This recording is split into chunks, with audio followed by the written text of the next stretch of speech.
This is a wall of blue. A lot of PS4 games creating this dividing wall between you and me. And quite frankly, you don't know what's going on this side of the table, right? Anything could be happening down here. So if you want to know, then we're going to have to break down this barrier and go through all these games one by one and have a very long, verbose conversation about my PS4 collection.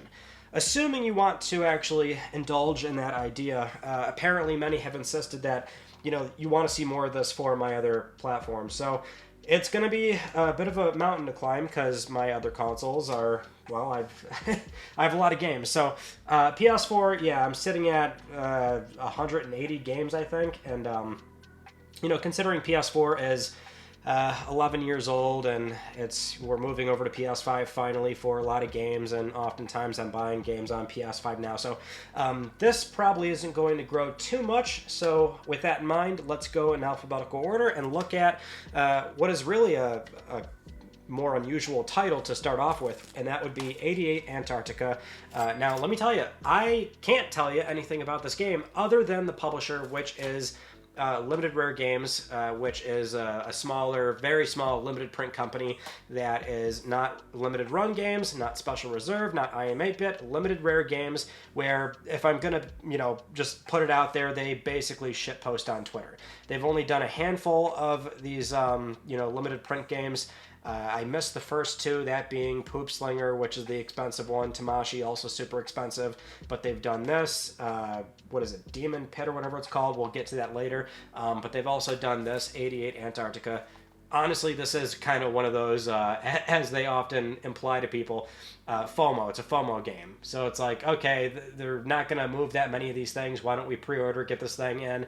And I honestly don't know anything about this game. I'll tell you, they do also a thing where if you order enough copies, then they give you an alternate art or something for this game. So this is the basic art.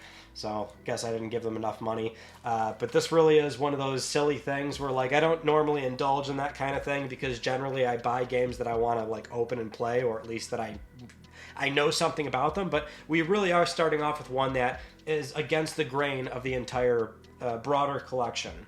But let's move on to our next game here, Agents of Mayhem. And this is something where, so Deep Silver game, I'll tell you right now, this kind of goes with a large part of my PS3 collection, and this kind of dips into PS2 and 1, or really everything else that I have, which is many games in here are a byproduct of what a lot of you have enjoyed over the years on this channel, which is mystery game lots, right? The eBay lots that I buy, or the random game unboxings. Now, we haven't done one in a while, but I know many viewers have really enjoyed those videos over the years, and it's something where I often get asked, what do you do with all those games? Now, I do keep them. I keep most of them because even if there's something that I have, I can still use the cases, the box art, and I can complete those games. Sometimes Terrell will take them. Mr. Rightway was over here. He took a few games one time. So I'll hand them out to local people and friends and family and things like that. But otherwise, if I don't have the game, I'll still put it in the collection, even though that was something where I indirectly did not want the game, if that makes sense. So point being, I would say a good portion of these are also a part of that, which means I probably have not played them, or there's not much I can really say about it.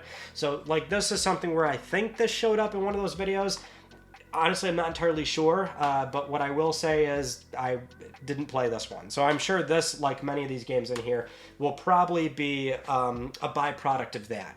I did not play the game, or I was not looking to buy it, but I sort of came into it. So another example of that would be Anthem. Amazingly, I was able to get a sealed copy of this, and I believe it was because of a mystery lot. I can't remember every single game I've encountered from those videos, considering we've done maybe I don't know, 7 or 8 of them. I can't remember exactly, but this is something where Anthem, at a certain point, the story behind this game, EA put a boatload of money into it, shipped it in a very unpolished, unfinished state, but they were trying to be a little bit ambitious with this project and eventually shipped it. didn't it wasn't well received, and they printed a lot of copies of this game. Eventually they were just in bargain bins for, you know, $3, $4, $5 if you were lucky enough to buy a ton of copies of this thing. But more or less having a physical sealed copy is not exactly a hard thing to do with this game, or at least I assume nowadays it's still not hard. It wasn't hard back then. But yeah, I wasn't interested in Anthem at the time, and now I've got one, like I think many other people probably do, because it's just not a hard thing to acquire. Assassin's Creed 4 Black Flag. So what I've admitted before in the past is that I'm not really an Assassin's Creed person, I'll be honest. I think this is also something where it came up in a mystery lot, so it's like, you know, it's a well-known IP. I'll certainly add it into my library, and there's always a chance I might need it for a video or something, which is another case where many things in here are possibly also, you know, something where it relates to an upload, and I'll probably point that out as we work through more of these games. But at least for Black Flag, yeah, I was never really an Assassin's Creed person. We've also got Syndicate here as well, so between these two games, it's really something where I have them, but in fairness, I'm sure I would like them if I gave them a shot. I mean, I played the first one on PS3, and that was where it kind of like, not soured me, but I was like, I'm not really feeling this, and I thought the franchise was not going to take off, but oof, was I wrong about that, because now we've had so many of them. If I gave it another shot, I'm sure I'd like them, but nowadays it's just, I'm not like beating down the door to play that game. But a really great PSVR 1 game is Astrobot Rescue Mission. It would be lovely if we did get a proper port to PSVR 2, or see Team Asobi possibly do more Astrobot, which I actually fully expect that will happen. But for now, this is one of the best PSVR 1 games, and what was really interesting about the Insomniac breach, as unfortunate as it was, is that when we got a bunch of sales metrics for first-party studios, Astrobot Rescue Mission had a very high attach rate for PSVR 1, where it sold 1 million copies, and we know that PSVR 1 sold around 6 million something headsets, a little bit over. That was the last official figure that we got from Sony, so you imagine it's probably like 6.5, maybe closer to 7, not entirely sure, but that still implies a 1 in 6 attach rate. So a lot of PSVR owners probably know that's the best VR game to play and buy, and so that's why I had that great platformer. Battleborn, kind of like, I guess, Anthem in a way, where, you know, online game from Gearbox, and I remember at the time there was just so much, while coming from Gearbox themselves and Randy Pitchford, of trying to, you know, I guess sell the idea to people about this game, right? Like explaining what it is, why you should get excited, what's the gameplay loop like. It was very clear that at the time 2K and Gearbox were feeling very nervous about the overall interest around the game, based on not only pre-orders but maybe other telemetry behind the scenes, based on just engagement, any sort of interest signups from retailers, and all that stuff, right? So Battleborn became like another like kind of worthless game where it's like you could get sealed copies of these for next to nothing at the time. Now they're probably all gone, but they're still on the secondhand market super cheap. Got Battlefield 1 here, sealed. I wish I could tell you how I have this sealed, because I'm not sure if it was a random lot thing. Same with, well, Battlefield Hardline is not sealed, but 2 Battlefield games, something where I dabble with Battlefield. I'm not like a crazy huge fan. My favorite in the franchise would probably be Bad Company 2. But let me tell you about a game that I could gush about all day, every day, and that is BioShock, the collection on PlayStation 4. So early PS4 life cycle, one trend that we saw, which kind of migrated over from PlayStation 3, no less, is remaster collections, right? So PS3 had a lot of PS2 remasters, which for PS3 that was very beneficial to that console, given that, you know, early on it was a little bit tough for developers to really understand working on cell processor, but more so for PS3's, you know, underwhelming library at the time. So a lot of PS2 games, that was just kind of a great thing to transition over to. But moreover, it's like PS4 represented a very interesting time in PlayStation history, where even though we're leaving a cycle that ended up being very good, PS3 eventually had a huge turnaround story. It's still something where PS4, no backwards compatibility. And it was crazy how, when we reflect on that, so many consumers were really, like, completely okay with it. We were in a generation that was going on for, you know, what felt like a long time, because it was a little bit abnormally long. We're talking about 7-8 years at that point. So it's crazy how many consumers were ready to jump ship and be okay with losing backwards compatibility and selling off PS3s and all these PS3 games. But still a good sort of side effect is that we saw a lot of publishers re-release these games in modern collections, which also meant there was a greater amount of exposure to people that maybe didn't get the chance to play them on PlayStation 3. BioShock is just, the entire franchise is incredible from that cycle, and so having it on PlayStation 4 and, you know, getting that frame rate and resolution boost was awesome. Absolutely fantastic. Blood and Truth, London Studios' last game, technically, because, well, unfortunately, Sony closed down the studio, which is a huge shame. London Studio being really an OG PlayStation studio that goes back to not only Team Soho, but also Psygnosis. They were always well known for doing experimental camera titles and, you know, PlayStation Move, microphone stuff with SingStar, and just there's so many things I could say about London Studio. But eventually, towards the tail end, they did PlayStation VR, which kind of leans into their, you know, history of doing PlayStation peripherals. And so Blood and Truth, being more of a core style game, not really a SingStar, it's really the last game that we had, because by the time they were closed down, they were doing a Fantasy London new IP that was meant to be a live service game, but that game was still far away. So at least with Blood and Truth, that is like, you know, and it's a good game. It's a good VR game. A little bit short, as most VR games tend to be, but it's worth having if you've got a PlayStation VR 1 or, of course, the camera adapter for PlayStation 5, which is the game actually does see a considerable boost when being played on PlayStation 5 through backwards compatibility, but still has to be a PSVR 1 headset. Bloodborne. Now, what can we say about Bloodborne? Other than, I know people just want this game to be ported over to modern hardware, get it on PlayStation 5, get it on PC. It's the easiest money Sony and From Software could ever possibly make. I don't know why they haven't done it just yet. I'm sure they do have plans at some point, but for now, it is still, at this point, considered a PlayStation 4 classic, a must-have. It's really self-explanatory, and it really leans more into Sony's relationship with From Software, because, you know, for many people, we look back at From's history, and while they do have deep roots on PlayStation hardware, it is still something where, you know, the Souls franchise was born on PlayStation, the Souls name, so to speak, with Demon Souls on PS3. Then we saw Dark Souls, with which went multi-platform, right? And that was something where Sony kind of missed out on that, you know, that opportunity, but they were able to still secure another title with From, that being Bloodborne, which is still loved today. Moving on to Bloodstained Ritual of the Night. Terrell had bought this for me in the second version of that video, where it was about me giving him money and saying, hey, buy me games. And it was just crazy how I was always planning on picking this up, and he knew that I would be into this, and that's why I thought that video was just so fun. All right. Bravo Team for PlayStation VR. It's a pretty standard affair, like military shooter with the aim controller. Excuse me, but yeah, this showed up in 30 Platinum's Part 2, I believe it was, and because it's a good candidate, right, when we're talking about games that can be done in a day on average, and it's easy. But the thing about those challenges, it's always a matter of, like, by association of the games being done in a day, oftentimes they are easy, although I'm not necessarily looking for easy games, just something that can be done in a day, which would be that one. There are some games that can be done in a day, but they were a little bit challenging, just that those are very far and few between. Something that can be completed in a day for a full platinum, but is also quite challenging. Usually those things don't go together. So either way, though, Bravo Team was kind of a standard affair PSVR experience. Now we are getting to some Call of Duties, which I imagine we can just spitball through these. We've got Call of Duty Ghosts, Infinite Warfare, Modern Warfare Remastered, and Call of Duty World War II.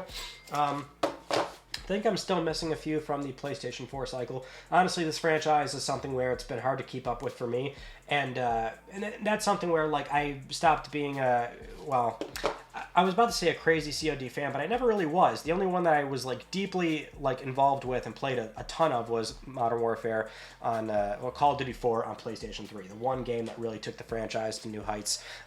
People don't like when I say that. They're always like, oh, Call of Duty 3 was big. Okay, yes, it was big, but it was really 4 that put the franchise into this, like, big stratosphere of massive popularity, well beyond what 3 was doing. And so 4 was the only one I played a ton of on PS3. But I like the campaigns. So, like, I still enjoy the very brisk 4 or 5 hour campaign. So it's not like I don't like any of them. It's just that nowadays it's harder for me to sort of keep up with it, I guess. So no flack against the franchise, but lately I've not been super motivated to keep up with the games in that way. But I'll eventually go back to them and pick up any of the Call of Duties that I am missing. Next, we've got some limited run titles because we are in that timeline, so to speak, right? Limited Run is finally coming onto the scene, doing physical prints for Vita, PS4, eventually Switch, PlayStation 4. These are certainly more recent ones, and ones I was waiting a very long time for, which would be Castlevania Advanced Collection. I've got 2 different arts here, and I've got the other 2 arts on Switch, which is probably one of the... I don't know. I like at the time I was thinking to myself, like, am I really gonna order all 4 arts? Am I really that kind of person?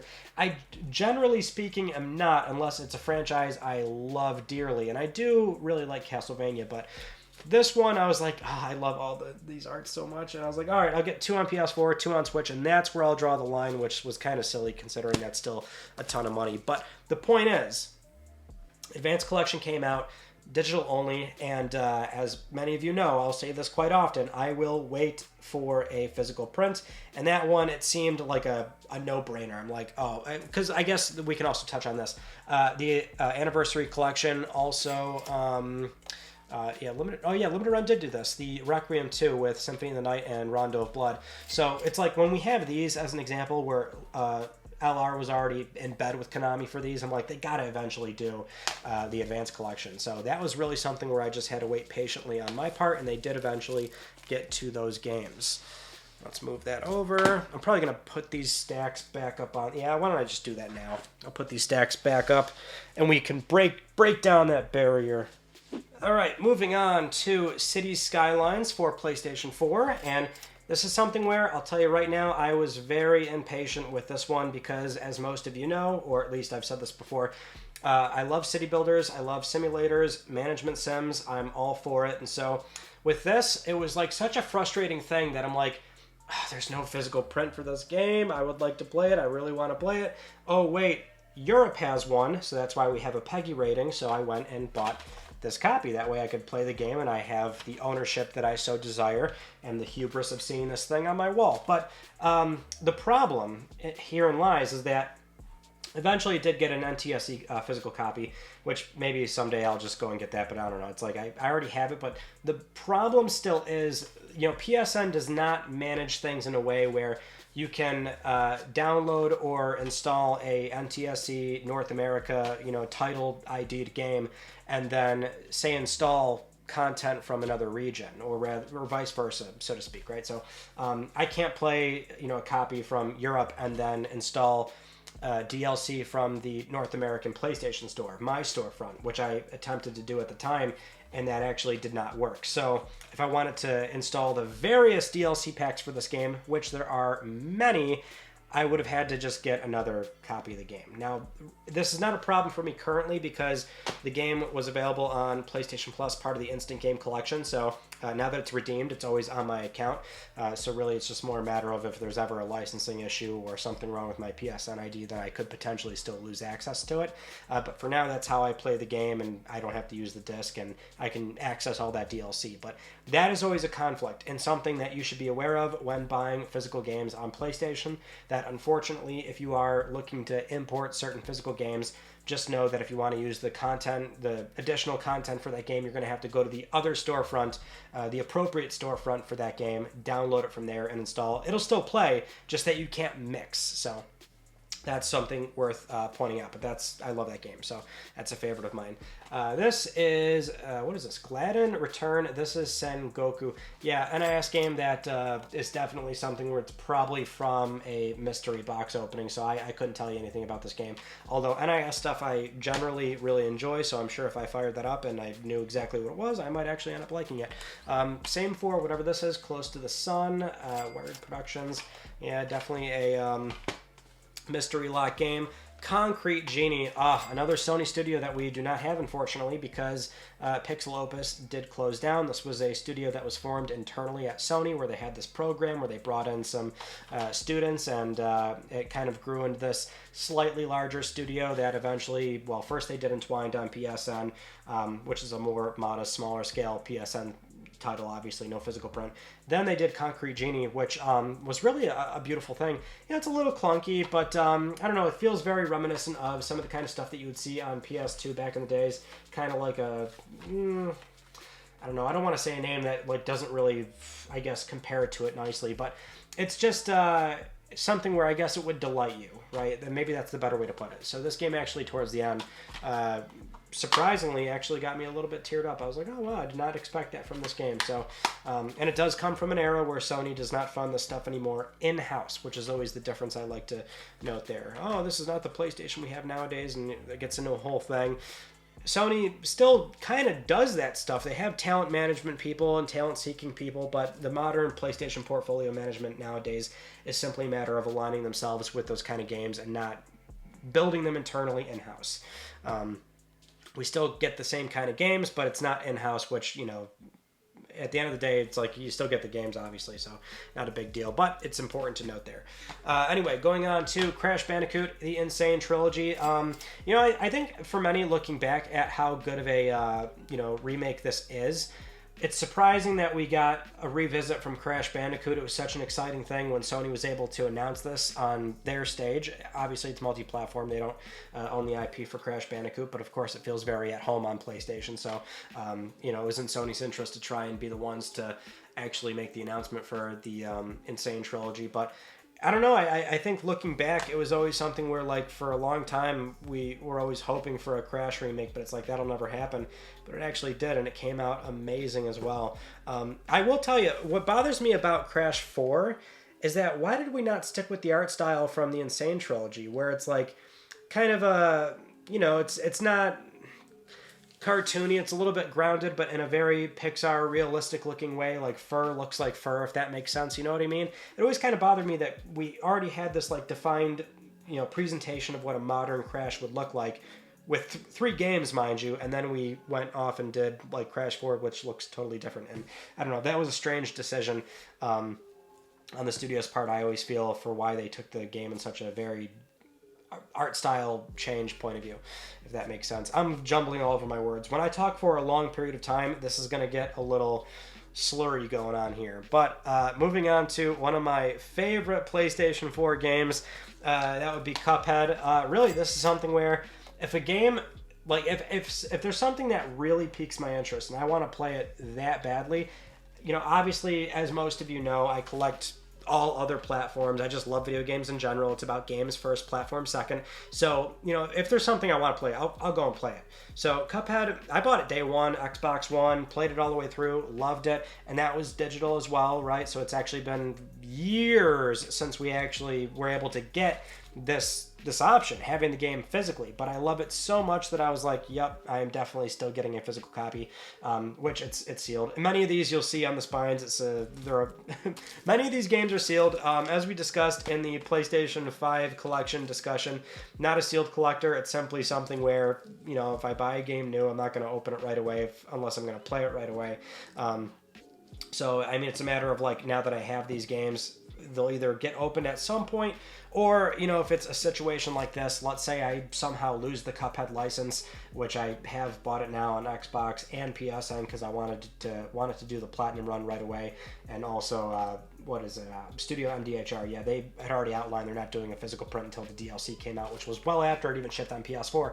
But the point is, if I somehow lose the license to the game again from those networks, then I know I have it. This is ownership. That's what I value, and that's what's important to me. Moving on to Danganronpa Trilogy on PlayStation 4. This came back in stock from, I believe it was NIS's site directly, and it's just a matter of like, I wasn't planning on getting it at that time, but it's more of an opportunity thing, given that, this is the kind of game and compilation where once it's sold out, once it's gone, if they don't print it again for PS4 or ship it natively on PS5 or other platforms, you do have to have that mentality nowadays with a lot of these games, is simply that based on the the context of what the game is, the publisher, the likelihood of it getting ported or going over to new platforms. You just sort of have to have that like in the moment foresight of, do I need to order this right now because otherwise I'm not going to get another chance, or can I hold off on it? That is one where I was like, I should probably just grab that. So I was able to get it for MSRP at the time. Dark Souls Remastered. So I'd played Demon Souls on PS3, but didn't play Dark Souls, I should say, on PlayStation 3. So I actually only was getting to the franchise slightly later on PS4 because, let's face it, having it remastered on PlayStation 4, can't beat it. Although, ironically, I don't have 2 and 3 right now, so something where I got to eventually get those. Darksiders Definitive Edition, Darksiders 2, I should say. I think this was a random lot game. Not really interested in Darksiders personally, but threw it on the shelf. Days Gone from Bend Studio. A lot can be said about this game, if only because there's, a lot of consternation around, well, there was when it came out. A lot of that really fell down to, the review scores that were heavily influenced by, partially how Sony decided to ship the game, which was buggy and a bit of a poor state. They did eventually clean the game up, and for many, there's a lot of reverence and appreciation for the franchise nowadays, and that kind of goes back to Jeff Ross and John Garvin, which I don't blame them for, being a little bit upset with how the game was handled, them trying to pitch a Days Gone 2 internally at Bend, which Bend executives rejected it. And so, I think there's a lot that can be said about Days Gone, but I guess the good thing is that there is more appreciation for the game nowadays versus some sort of contempt or somehow rejecting the idea of the game or things like that, right? Not really appreciating it for what it was. Moving on to Dead Rising 2. It's cool that we eventually got Dead Rising on PlayStation, if only because, this kind of goes back to like the early PS3 360 days where, a large advent of that release cadence from third parties is that 360 came out early, so they were prioritizing 360 or just shipping only on 360, either because it was the only platform at the time, the newest platform, I should say, or there were obviously third-party deals in place, which is very much the case as well. But the Dead Rising franchise eventually did make it over. I'm not a huge fan of this game. It was actually an ex-girlfriend of mine that really loved this game, and so this physical copy is one that I bought so that she could play on my consoles when she was over. But I think eventually it was just something where she got it on PSN, so I'm not keeping this from her, mind you, but that's why I have that game. Otherwise, I'm not really a huge Dead Rising person personally, but I am a big Death Stranding person, so we could spend a lot of time talking about this as well. I'm just happy that it seems like the language around this game is making a very big U-turn, because the entire pre-release of it was very typical Kojima, crazy, weird trailers, and people saying, no, you gotta trust Kojima, put some faith into the man, this game's gonna be super cool. There's action sequences, and everyone was, the whole narrative around the game was that, is it really just a walking simulator? Which by the time it came out, for many it's like, it actually is a walking simulator, which I think sells the game really short on what it's trying to do thematically. There's so much more to it, but now it does seem like with it, being on PC, PlayStation 5 with the Director's Cut, it was available from the Epic Game Store, it was on Game Pass for PC, so it just seems like there's more people trying the game out now, and there's, more appreciation for what the game was trying to do, and I really fell in love with it, and it was a very fast 100 hours that I spent with that game. You do really have to give it a fair shake to see if it ends up being for you, but there's a very real chance that it might not be either. So this is the other one, Demon Pit. This is from, again, Limited Rare Games, where it's one of their physical runs that they did for a game that I also like, Antarctica.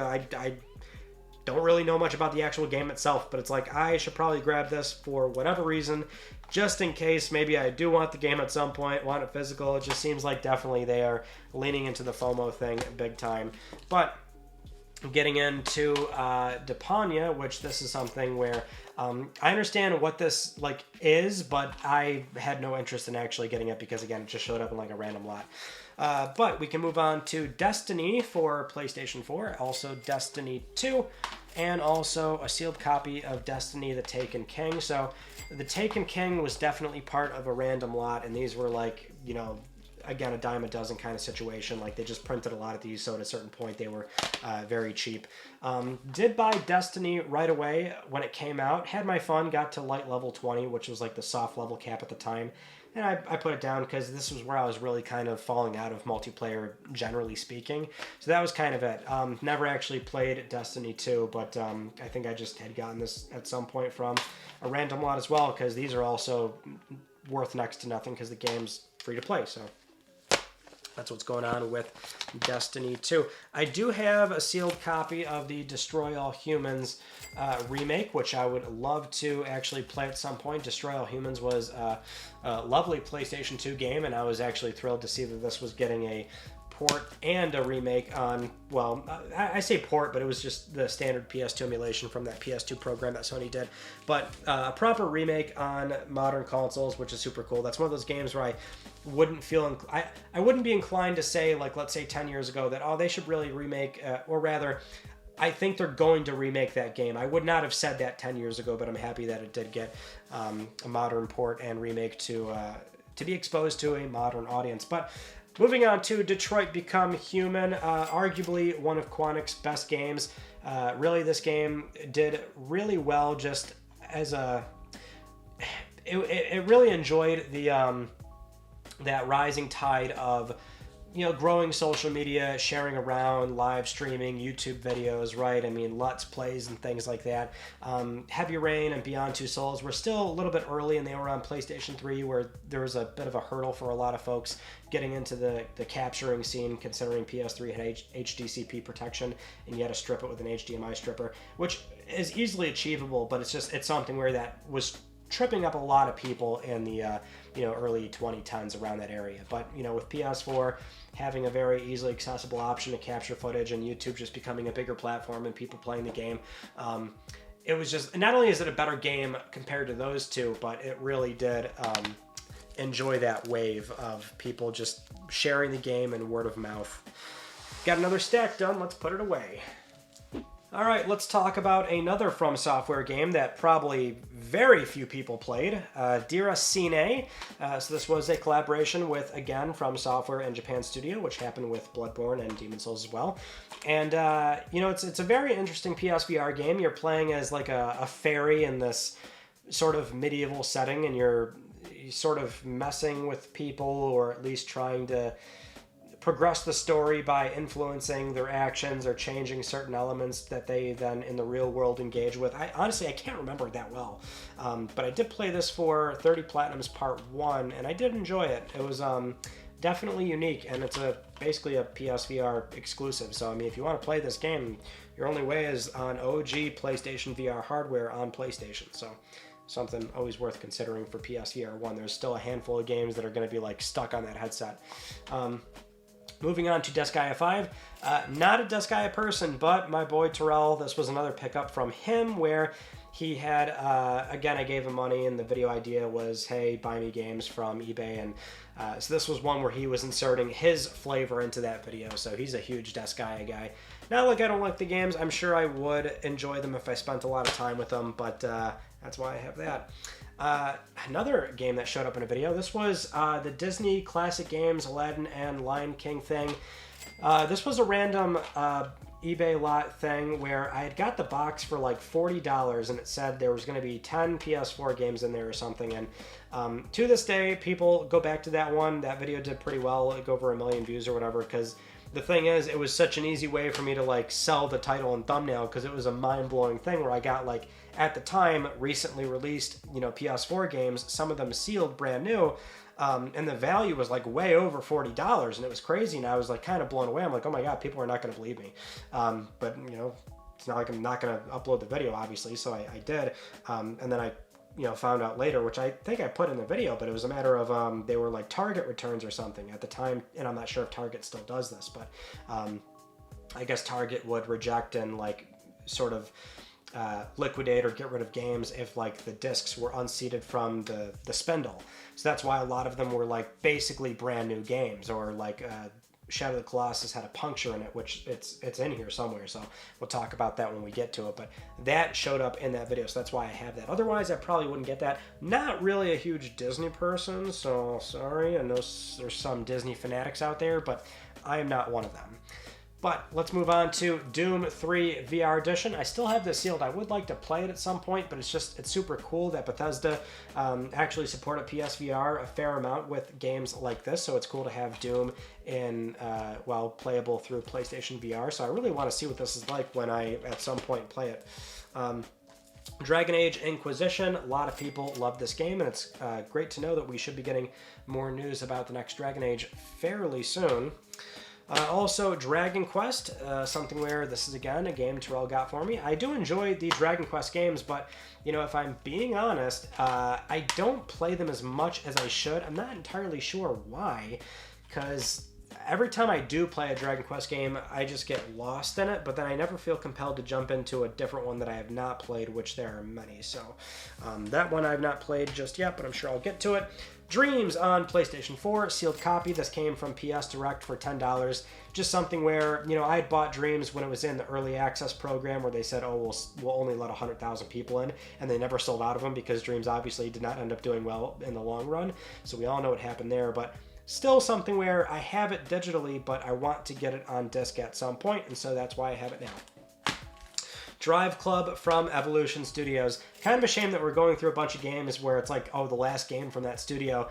Evolution, of course, the developers of my beloved MotorStorm franchise, and because they stopped doing MotorStorm, I was somebody where, okay, if you're kind of going more into the real, I don't want to say realistic, because I know Drive Club is more on the arcadey feel, which is not a bad thing. I'm totally on board with that. But because it wasn't MotorStorm at the time for me, I was just kind of like, okay, well, if that's where you're going, then I'll probably pass on Drive Club. But you know, the game needed a bit of work at launch. It did have some problems when it came out, but they gave it a lot of content, and seemed like it had a pretty big turnaround. Drive Club VR, which I actually don't have, so got to get that at some point. But yeah, it seems like, well, unfortunately, that was their last game. Then the studio was closed down, which obviously that's always disappointing. But now we've got a bunch of Elder Scroll games here. Let's see how many we got. Yeah, just 4. So online, the Tamriel Unlimited now, and also Somerset, not really an Elder Scrolls Online person, so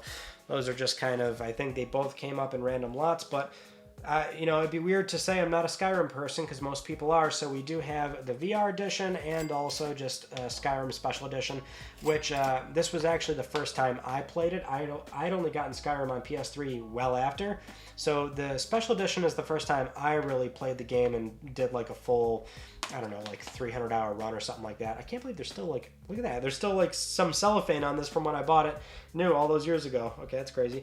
But Skyrim VR, this was, again, like really cool at the time. I remember when this was announced, there was, and this is typical, right? If it's any kind of port, remaster, or remake that feels either new enough or the game has been ported too many times, then it gets a bunch of flack. But I'm like, this is the one time where I'm like, I didn't get it. I'm like, Skyrim in VR, that is so cool. And it's on PSVR, so we can play it. So yeah, it's super cool. I don't have a lot of time in on it because you start to realize like, oh my God, Skyrim in VR, that's almost like overwhelming to play like a 300-hour game in VR, which I have not done. I know some people have, but still, that's like kind of an exciting thing to think about. Moving on to Everybody's Golf, we've got the standard and Everybody's Golf VR. Now, again, we're getting into more disappointment or shame territory, but now we don't have any more Everybody's Golf games, or it used to be Hot Shot, but, well, at least here in the West it did. But Sony no longer contracts out Clap Hands to primarily do the Hot Shots franchise. Now they're off still doing golfing games, just they have to do it for mobile and things like that. And then Japan Studio also doing the VR edition as well, which I have not played this one, but I would be crazy to not boot it up at some point. I'm sure I will. Fallout 4, is it just me, or does it seem like there's maybe not as much appreciation for this entry in the franchise? It seems like anytime Fallout discussion comes up, it always falls back to New Vegas or 3. And I don't know, I didn't play a lot of 4 if I'm being honest, so maybe a lot of that goes into it. Far Cry 4, though, great shooter, a lot of fun, pretty standard affair as far as, you know, sort of shooting games, first-person shooters go. I don't know. I almost feel like there's some games that I have my fun with them, but to really say anything else beyond just that, not that it's games don't have to be extraordinary every time. They can just be sort of fun. You put them down and move on to the next thing. But I do find that the Far Cry franchise for me has always been that kind of I've had my fun, moving on kind of thing. Farpoint for PlayStation VR. Okay, so this one's pretty fascinating in that this was one of those accessory bundle games. So one way that most people got Farpoint was with the PlayStation aim controller, PlayStation VR aim controller. That's why it's a not for resale copy. And this was a really cool one too, because we're still talking about early VR, right? So 2016, 17, having console VR 2, making it very accessible for a lot of people, because Oculus at the time was not at all accessible. So having this initial VR experience that early, where you also have this sort of immersion experience. I hate using the word experience over and over again, but this immersion type experience of you're holding this thing that may just look like a bunch of PVC piping, but by the time you start moving it around and in your eyesight you're seeing an actual gun move around in the same motion, it's just there's a certain level of presence that you're feeling that we had not felt for quite a bit in the video game space. So that at the time I thought was like a really cool thing. But Farpoint as a game, it feels very shallow and there's not a whole lot to do going through the main area, but it kind of has to be that, given that VR was still quite a nascent thing. So the VR part of it was what was really carrying that experience. Now, this is probably, I believe, my most valuable video game ever, and it's a recent release, Final Fantasy, the Pixel Collection, 1 through 6.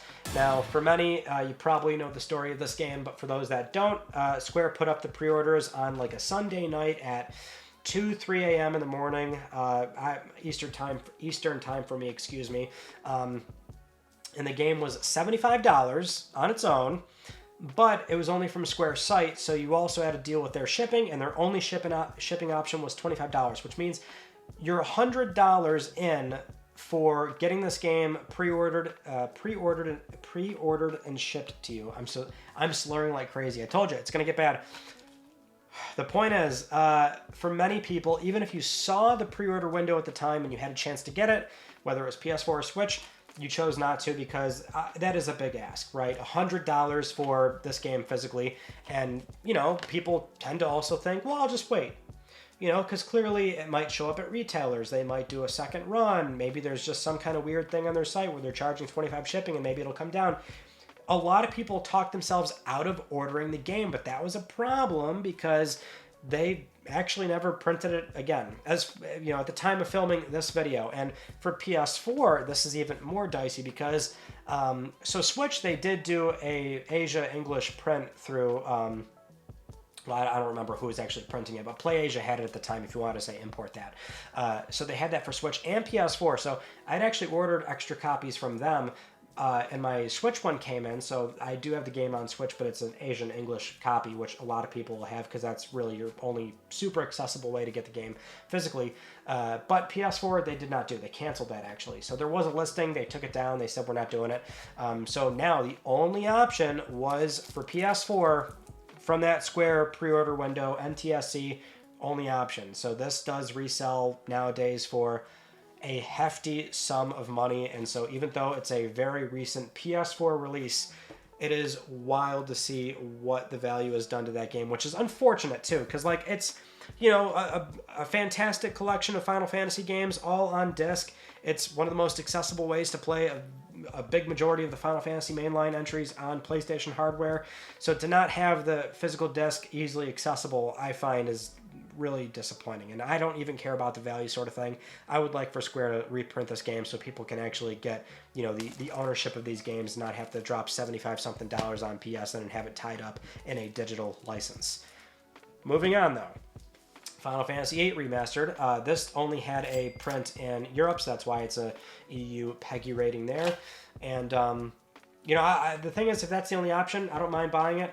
I'll always try and get NTSC if it is an option, but in this case, it was not. Final Fantasy X and X-2 HD Remaster. I love Final Fantasy X and X-2 to absolute bits. These are some of my favorite games ever made. I'm also a X-2 enjoyer, which I will always put out there. It's a fantastic game.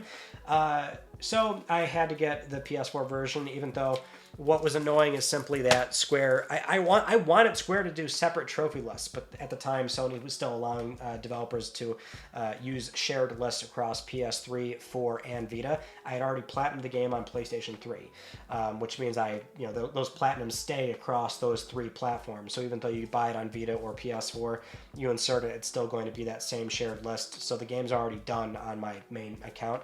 But I would have actually I wanted to do more of it. That's how much I love those games. Anyway, we also have Day 1 edition for Final Fantasy 15. Now, I gotta be honest, haven't finished it. Haven't really played much of it at all. I bought it Day 1, and that really is the one game that sort of taught me the lesson of don't buy Day 1 if you are not going to play Day 1. I bought it, paid the full $60, and then I got like hardly any time out of it. Now, that's not to say I don't want to play it, because I was enjoying it initially, but I forget what it was. I put it down, had to move on to other games, no clue.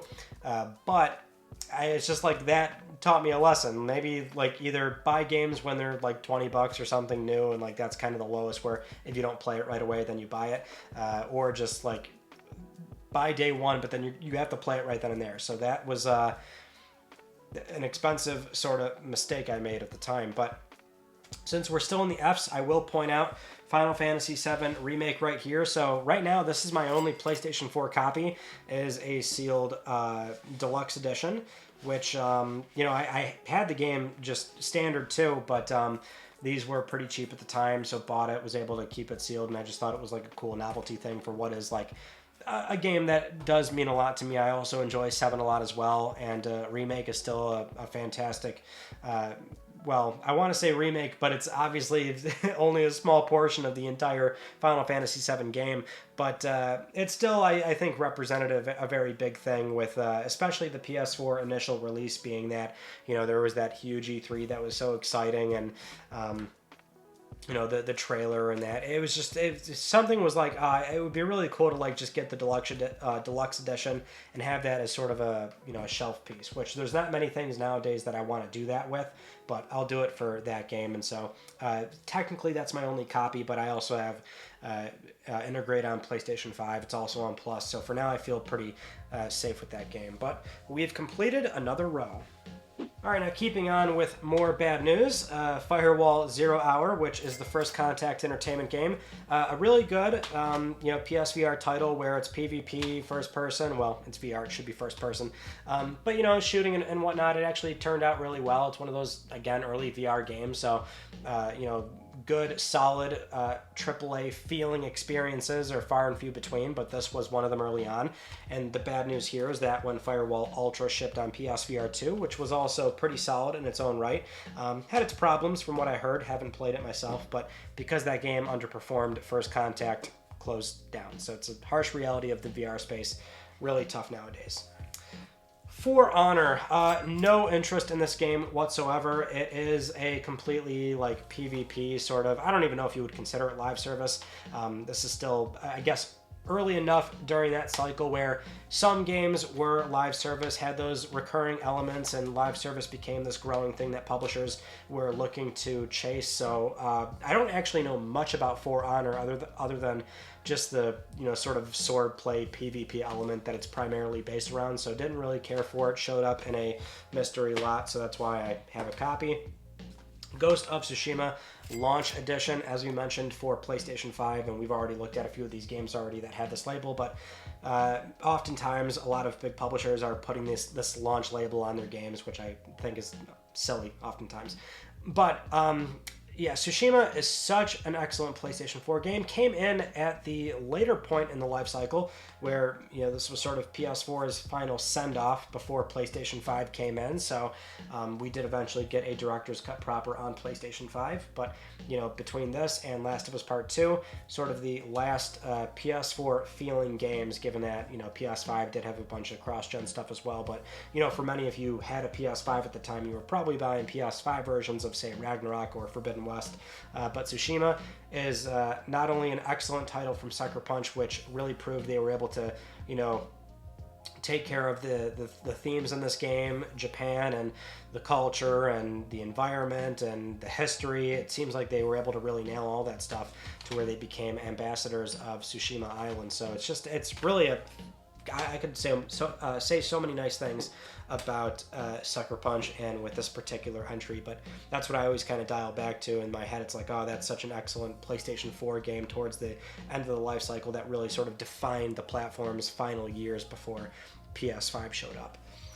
Now we have an import here, which usually I want to keep imports separate from everything that's basically English, whether it is NTSC or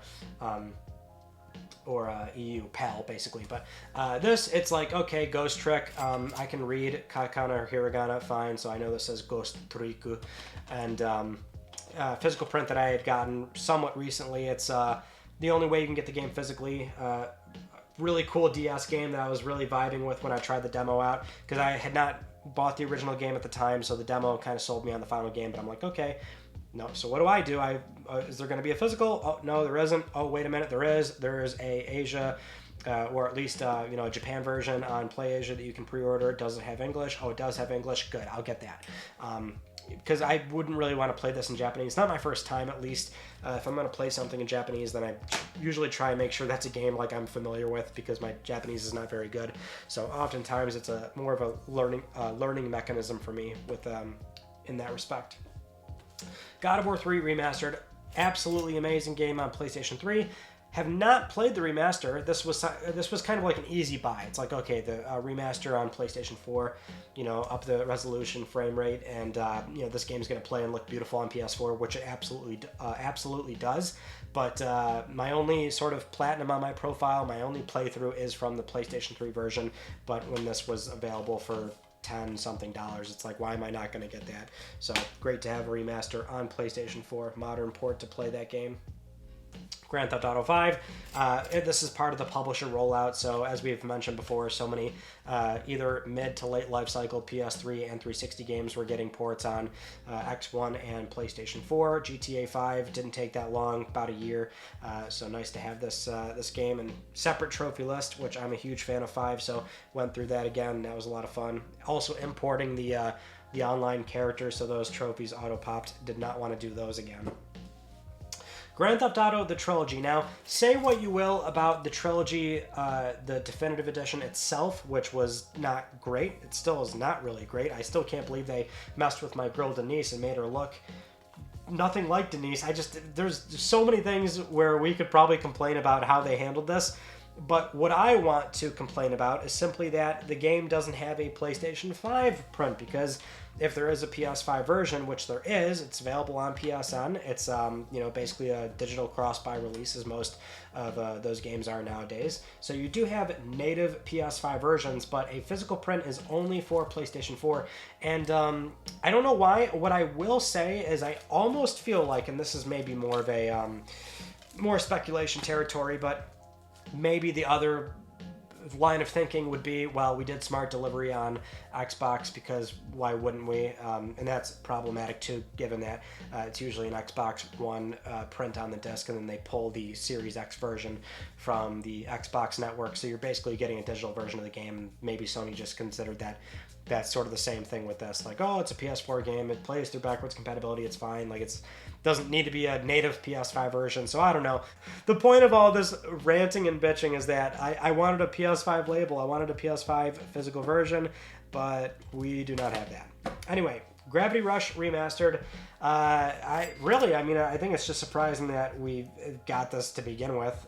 You'll actually see that I don't have Gravity Rush 2, which I do have to get at some point, but it's just cool that at least for Vita, I think they kind of knew, like, okay, if we want this franchise to really breathe and have room to possibly grow or reach an audience that's going to be more than the 13, 14 million on Vita, where it capped out of its lifetime, or around 15 million. It's obviously not a ton, but we'll do the sequel on PS4 and also remaster on PlayStation 4 as well. And now we're apparently getting a Gravity Rush 2 remake on PlayStation 5, or remake, remaster. Still not entirely clear what that looks like. Headlander, Adult Swim Games. I'll tell you, don't know a single thing about this game. Oh, actually, you know what? Before we talk about this, let me mention the G here. God of War. You might have noticed no God of War. Basically, my only copy of God of War is the Steelbook, which I do not like. I've said before, but I'm not a fan of Steelbooks. Because when you put them on the shelf, they don't look right with all your other standard case games. I prefer standard case games. That way there's uniformity to the entire look of the shelf. So it's like if you want a nice proper collector's edition, but it only offers a steelbook, like that's in direct conflict. So at the time I did go for the Stonemason edition, which came with that figure of Kratos and Atreus. But that means I was then stuck with this. And I thought to myself, well, I'll just buy the case version when it's super cheap. And I never got around to doing that. But I did that for Uncharted 4, which did the same thing. There's a steelbook that is on the shelf. But I eventually came into a case version of that, which we'll get to when we get to that game. But anyway, moving on. Headlander. So, I don't know a single thing about Headlander. Why I have this is that when you were pre-ordering all the limited run games for Jack 1, 2, 3, X, what limited run was doing was they'd have the base copy, obviously, also a collector's edition, or this mega collector's edition, which also gave you an alternate box art for Jack. But it was this mega collection that also came with another limited run game. So that's how I have Headlander, and there's another one in here as well that is a byproduct of that circumstance. I'd actually gotten, the mega editions or whatever they were calling it for all three except Jack 3. So Jack 3 I actually don't have the alternate art, which I have to get to at some point. Which, by the way, all the Jack games are in my shelf, so I guess we could just, even though we're not at the J's, let's rattle those off right now. So I have Jack and Daxter, and then the other alternate art Jack and Daxter, Jack 2, Jack 3, alternate art for Jack 2, Jack X, Jack X, Jack X. There's 3 different prints for that game, and also the Jack 4, which is basically just using the mock concept art that Naughty Dog had made internally. It's very real art, but it's a mock case with a mock logo, and inside that is no disc, but just a download code for an exclusive theme on PS4, which I guess we can count that. It is a PS4 case that I would have on the shelf, but those are in my display cabinet for my entire Jack shrine, which looks beautiful and I still love and I sometimes just stare at on a daily basis. But yeah, those are in the collection as well, properly cataloged, I guess we could say.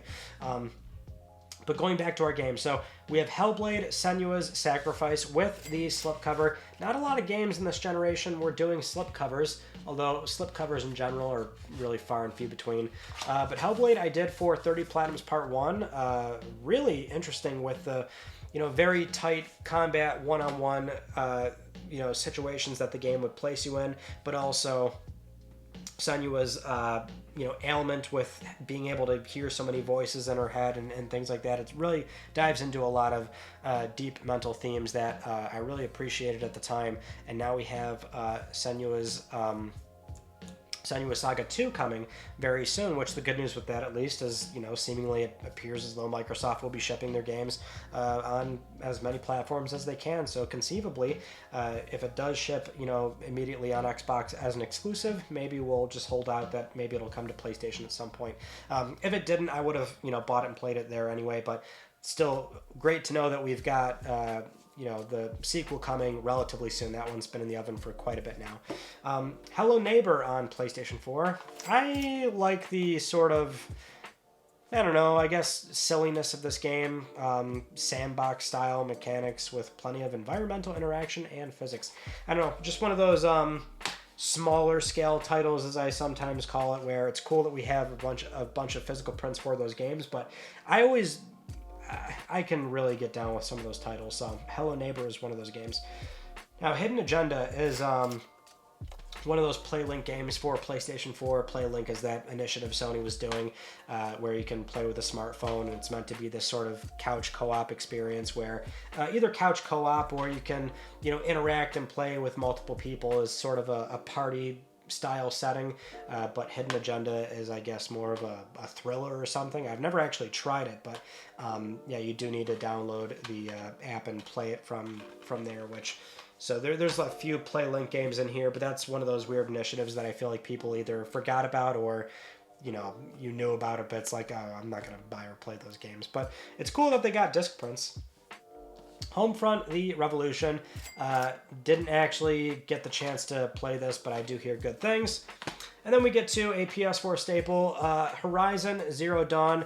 Love this game. I'll always vouch for the Horizon franchise, since I have seen nowadays, and maybe this is just, you know, with the sort of notion that the franchise on paper is very popular. You can't deny that it sold 20 million plus units. Like, the franchise, like, huge, very huge. But I feel like it's that success now that it's gotten it to the point of, for many, sort of, you know, trying to tear down the franchise or act as though it's not this big, or it doesn't have some kind of cultural impact, or that the game is mid or this and that, which I'm not buying whatsoever. It's an awesome action adventure game with incredible sci-fi themes, very deep story that is incredibly engaging for Zero Dawn, and that's the exciting prospect of Zero Dawn, is really trying to understand why the hell we've got sort of archaic ways that are mixed with very much futuristic fauna walking around the environment. It was just very awesome, especially for Guerrilla. I will say this too. You know, it was really impressive to see Guerrilla go from what they were traditionally known for, which was the Killzone franchise, first-person sci-fi shooters, moving into what is basically this, you know, open-world action-adventure RPG. With, you know, light RPG elements, which, you know, this cycle, so many games were doing the light RPG elements at this point, but still them venturing into that and really nailing it. New IP is very risky nowadays, and so you can't deny that it was a risky thing for Sony to back, let Guerrilla explore it, and they were able to ship something that was, I find, truly incredible. Now, It Takes Two on PlayStation 4.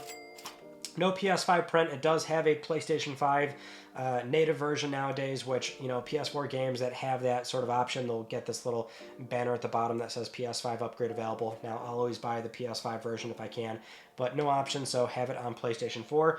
Now, I'm ashamed to say, I have not had the time to sit down with somebody else and go through this, which sucks because I did go through It Takes Two, which will show up at some point, and you know, based on that experience, I know It Takes Two I will probably love, because the game also got a lot of Game of the Year awards as well, which I was so happy to see Haze Light earn those, and especially the director Joseph Fares, where, you know, he's just such a silly, outspoken, brash character that was you know, the acceptance speech at the Game Awards, that was just so cool. So yeah, at some point I gotta play that. But infamous Second Son limited edition here, so nice little holographic cover, looks very pretty. Now, I will also stand by this game as well. I really enjoyed Second Son a lot. It is on the, I guess, shorter side, we can say. The game world is, from what I remember, smaller in scope, but it's great. And also First Light is fantastic as well.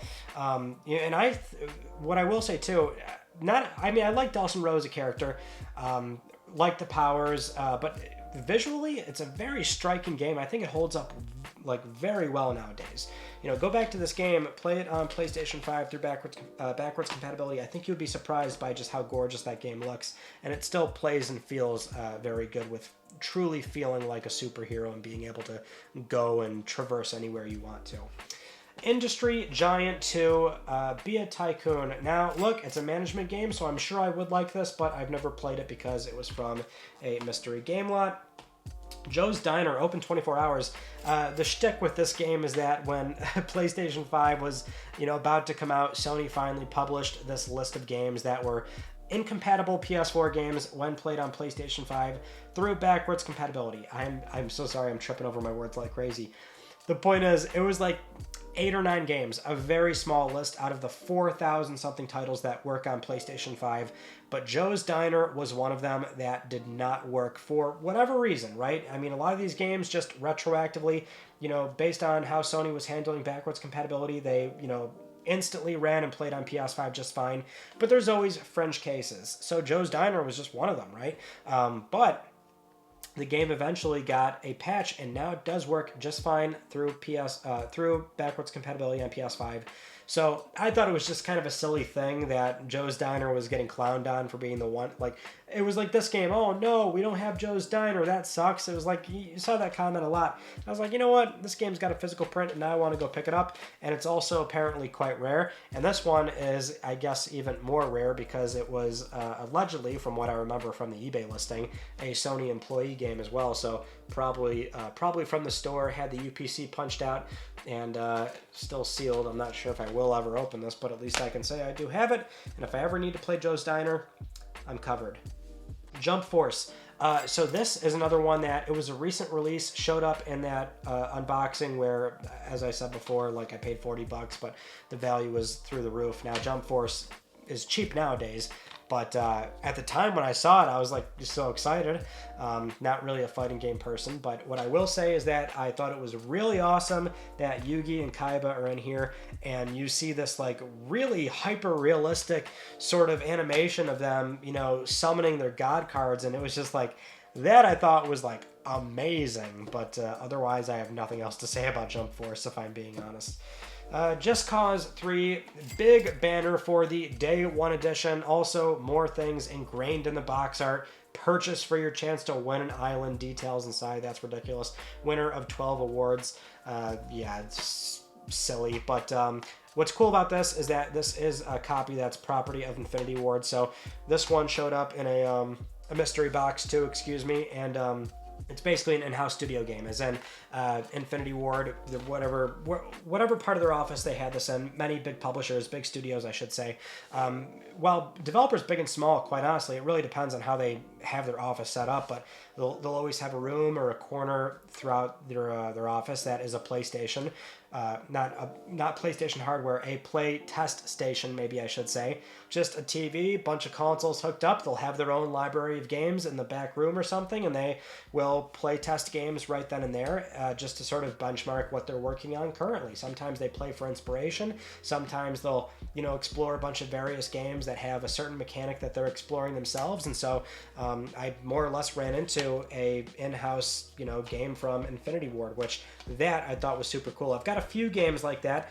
Sometimes it's hard to know you have them because sometimes studios don't label it, but Infinity Ward did. So I've got a handful from Infinity Ward, which is pretty cool. Katamari Damacy Reroll, one of my favorite PS2 games ever. It's just, you know, I gush about Katamari so often, so I'm not sure I really want to do that again here. Maybe I will a little bit. You roll a ball, things stick to it. It's amazing. I love that we had a port on PlayStation 4, got the Platinum. I think I could replay Katamari. I could replay that game any day of the week and just always have a wonderful time. All right, we got another side done. Moving on to Killzone Shadowfall for PlayStation 4, a day one launch title, which this is another game that I will stand by and say, well, I won't, you know, try and sell the idea that the game is mind-blowing, amazing, you must play it, but I will stand by this is a very good, solid Killzone game. I know for many in the Killzone universe, you know, diehard fans will sometimes look down on this game or it's low on their favorites list, but you know what? I think this multiplayer is the best. It really hits with the class system. It's gorgeous looking. It's a really nutty looking PlayStation 4 game that still holds up quite well. And to have it day one, I thought was just a really strong case for, you know, just having something there that you can play long term, given that it was, you know, online. But, you know, having that, Resogun, Knack day one, which we'll talk about Knack in a second. But honestly, I stand by Shadowfall. I think it's a really solid entry in the franchise. Certainly not in my, I would say, actually no, I think I would put it in my like top 3, definitely. I enjoyed Shadowfall that much. Only problem really is the story gets into like unforgettable territory, so that's my one complaint. But all right, let's talk about Knack. We've got Knack 1, and I mean, God bless, we actually got a sequel for this. You know, I like Knack. It's not a bad game. The only thing is that I find the first game, and this really carried over to the second game, it's simply a matter of, it just kind of got a little bit too long on the tooth. Like, I don't know if I want to really play this kind of platforming, this sort of, I guess, by the numbers combat for a platformer. I don't know if I want to play it for that long, and that extends to the platinum as well. At the time, I was still trying to platinum most games that I was playing, and this one I put it aside because they were asking for like a 40-50 hour commitment for the overall platinum, so I just kind of had to put it down at some point. And then to know that we got Knack too, it's just kind of like, all right. Again, I don't hate Knack. I'll play it, but I didn't even finish it, so that's kind of where me and Knack sits. Although, important to note, Mark Cerny directed Knack, and I mean, for him at least, that's awesome for, you know, at that time in his career where he's credited on many PlayStation first-party games as oftentimes production or programming. He'll always play some kind of role in a lot of major PlayStation titles on some sort of technical basis, right? He'll usually be deeply involved in that process, and certainly with his consultation company, Sony Games. But that was one where he got to direct that, and, you know, I'm happy that he was able to put out a game that, you know, for him, he felt accomplished with what it ended up being. It's got its problems, but, you know, I think it turned out, again, good. I don't love it, but I enjoyed it. Next up, LA Noire. This one's still sealed. It did show up in a collection update where I mentioned, you know, it was cheap, and I was always fascinated by this game from Rockstar, where not only are you a detective in Los Angeles, but the really impressive thing was simply, I was so entranced by how well they were able to get down just the speaking portion of people talking and investigating and, you know, asking people questions and trying to deduce if they're lying or not based on, you know, body movement and things like that, their facial expressions. It's still just such a fascinating thing to me with how realistic it looks. And so at some point, I really got to play LA Noire because it just it speaks to me in such a weird way that I think it's really incredible what they were able to do. Lara Croft and the Temple of Osiris. Now, this is one of those game download code included physical prints, as in there is no disc of this game whatsoever. You buy it, you open it, you don't get anything except a download code, which has been redeemed. And I'll tell you, I had bought this after this was expired, and it did still redeem.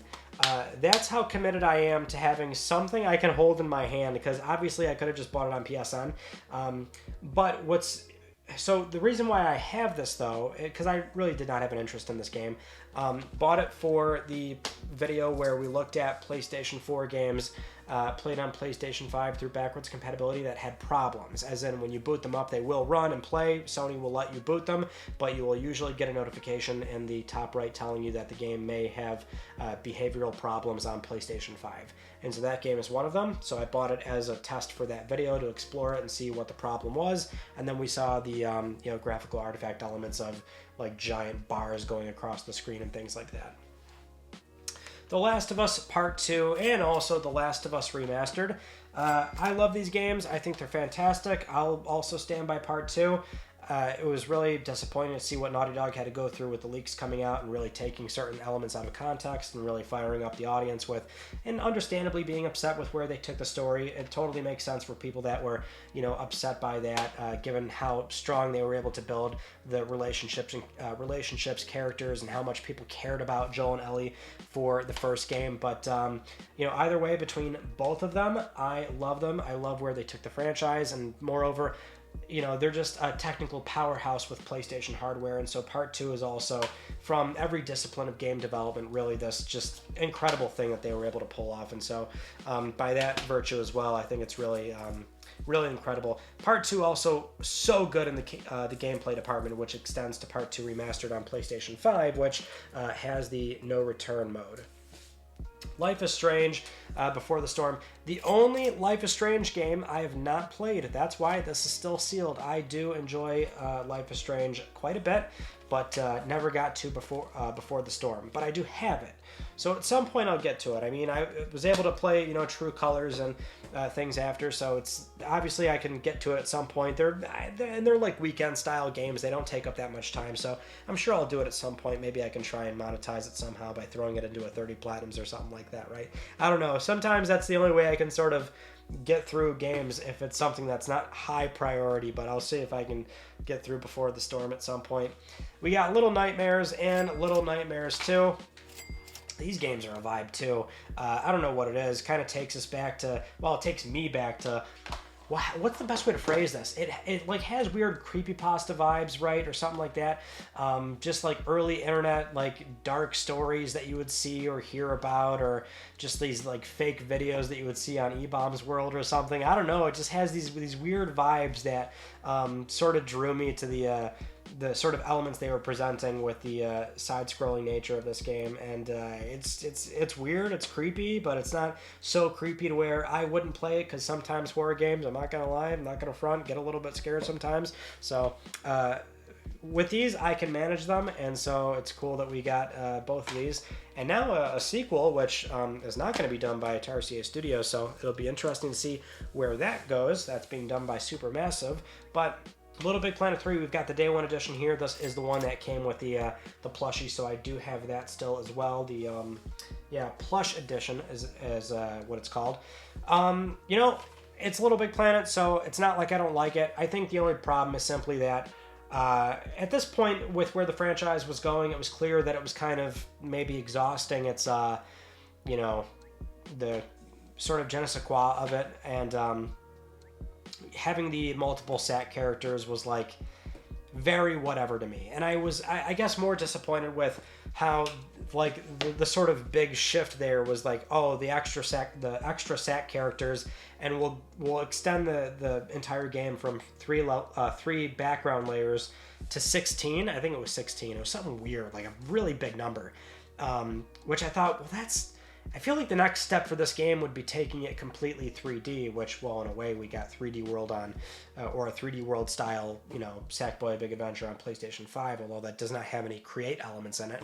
But I kind of felt like maybe that's where we should have took the franchise to sort of reinvigorate it, because I'm not sure you can really get away with doing 3, and the shtick there is that you're just adding more deep layers to the game, which, when you're playing the game, all that really amounted to was being able to jump back and forth from, you know, the layer 1 and 2, 3, all the way to like the very back layer, which was just kind of a, I don't know, that was disappointing to me. But what we can say is that LBP3 is now really the only gateway to legacy LBP 1 and 2 levels on PlayStation 4, because the servers for LBP 1 and 2 are now down, which is unfortunate given they were taken down, you know, sort of abruptly based on the whole sort of weird thing going on behind the scenes with the server issues. So I guess by virtue of LBP3 being the one that holds the legacy of LBP 1 and 2 levels, it's still, you know, a great game worth buying and playing, but I don't know, that's kind of where I sit on LBP3. Mass Effect Andromeda, you know, so it's weird. I don't have the collection, which I would probably prefer that over Andromeda. Not like I had a problem with it, but I think for many it's just kind of like, you know, a little disappointing. Medieval, though, tell you this, really cool that we got this from Other Ocean, and, you know, I think it sold reasonably well. We found out from the Insomniac Breach where it sold like 500,000 copies, which I would assume, based on the budget for this game, that it probably, you know, made a sizable profit. That's just me spitballing, but you know, it's cool that like it looks gorgeous. It actually is very much a proper remake, but they did not really touch the game in the gameplay department, which review-wise, that's where like the faults come in. So the game, I remember, was docked quite a bit for still feeling very clunky, but you know, I guess if you appreciate the sort of PS1 clunky nature of the game, then it feels right at home to have it look as gorgeous as it does, but you've got Sir Dan swiping around and being able to shoot things, and you know, it's still feeling exactly like it did on PS1. So I really enjoyed the remake of that. But we've got, moving on to Mega Man Battle Network Legacy Collection. Was waiting for this to come down in price for the longest time. Eventually, I just bit the bullet at $40 because I'm like, this thing's gonna sell out at $40. Well, it hasn't yet, as far as I know. But I'm like, watch, it's gonna sell out at $40, and then I'll never be able to buy it again, because then it's gonna, you know, this game obviously has a lot of fan appreciation backing it. It's so cool that we had all the Battle Network games put on one disc and being ported on PlayStation 4 and Switch. And so I'm like, this game has a lot of, you know, positive energy going into it. And so with this thing like selling out, it's gonna be. I don't want to put this out there too, because I know there's like an audience where sometimes that can influence the market, which I don't ever really want to do. But you gotta figure this is gonna be a game that's gonna hold its value quite well, even with how many copies they've sold thus far. So I sincerely hope they just keep printing it, because I think people are still continuously buying it, as far as I know right now for where that game sets. But moving on to Metro Redux. Metro games, always very fun, enjoyable. And we got the PSVR 2 game coming, which very excited for. Micro Machines World Series from Codemasters. Couldn't tell you anything about this, considering it came from a random lot. Same for Middle-earth Shadow of War, so I'm just not into this franchise whatsoever, but I have it, so it's in the collection. Moving on to Minecraft PlayStation 4 Edition. So I really enjoy the Minecraft franchise a lot as well, and it's cool that we had the disc print on. Well, so for PS3, when it finally came to PlayStation 3, at the time that was a very big deal, right? Because it was, you know, for a while only PC or the Xbox 360 edition. This was well before Mojang was even acquired. So, you know, it was just something where it was exciting to finally get a PlayStation 3 version, but it was digital only. Then it got a disc print, but then it also got a native PS4 version, which at that point was able to get the disc for that as well. So that was great. And then Minecraft Story Mode, a Telltale game series, season pass disc. Now, I like when they do these, right? The sort of episodic nature of releasing games, like that's pretty much dead nowadays. No publisher or studio really wants to engage in the episodic release, which was really only popular, or not even that popular at the time during the PS3 and 360 cycle. So a lot of developers at the time really just kind of came out and said that only worked like 1 or 2 times, and then afterwards, like by the time we got to episode 4 or 5, like we were hardly selling, you know, nearly as many of them as the, you know, episode 1. So, you know, it's cool that it's like now they're just releasing everything all in one go, like with True Colors as an example, right? It's like it's a complete package day one, but it feels episodic in that you can finish one episode and it kind of tells you this is the point of no return for this episode. The point of what I'm getting at here is that at least if they are released in an episodic nature, then they will do this season pass disc, so you can grab it this way. Although, and I'm not entirely sure, I believe, I feel like some of these did a thing where only part 1 was on the disc, and then they give you a code for the season pass. So I actually don't remember if that applies to this.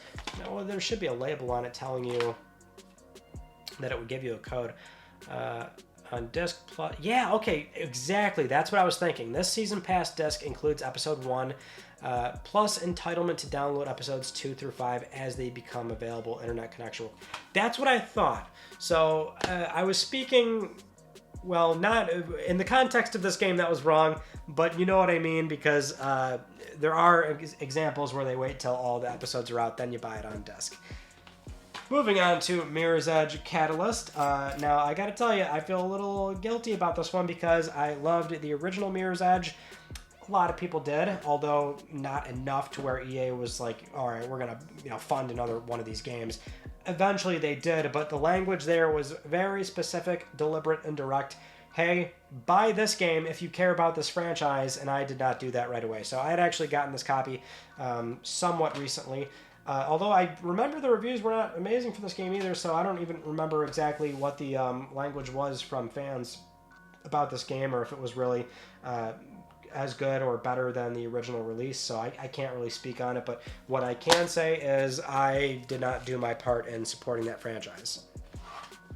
Monster Hunter World for PlayStation 4. Did not really play a whole lot of this, which I'll tell you, this is the kind of game where I know you can drop hundreds of hours in it, but for me, I did not really do that, which, I don't know. Sometimes when it's like I know I can lose hundreds of hours on a game, sometimes I purposely avoid it because I'm like, I don't know if I can afford that nowadays as an adult trying to feed myself and stay alive.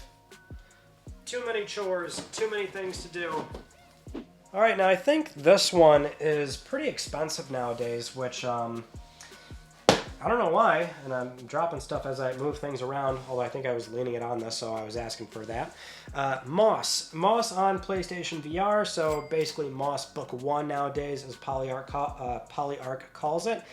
This was initially part of the stay-at-home program that Sony did during COVID, so for a lot of people, they were entitled to this game on PSN, so that's how I have it and how I played it originally, but still wanted it on disc, as I often do, so I did buy it on disc, and it's sealed, and it's staying sealed because for now I still have the license on PSN. But I think the last time I checked on this game on the secondhand market, it was doing quite well value-wise. Excuse me, I can't hold it into the camera properly. But yeah, and it's a wonderful game. It's really such a cute VR game where it's a platformer, but you're more or less acting as a camera and guiding the mouse around that environment and slaying up the baddies and jumping around. And it's such a cute game. I love it. Moving on to Mutant Year Zero Road to Eden Deluxe Edition. I couldn't tell you a single thing about it because it showed up in a random lot, and now it's sitting in my library where maybe I'll play it someday. I don't know, but what I did play a lot of is Need for Speed, just straight Need for Speed, the 2015 version. I don't like when publishers do that. Just name your game, like give it a subtitle at the very least, or use a numbering convention. So this is the 2015 Need for Speed, which for me, I was really excited for this because it felt like an underground, like a new underground on PlayStation 4. You can customize the cars a fair amount.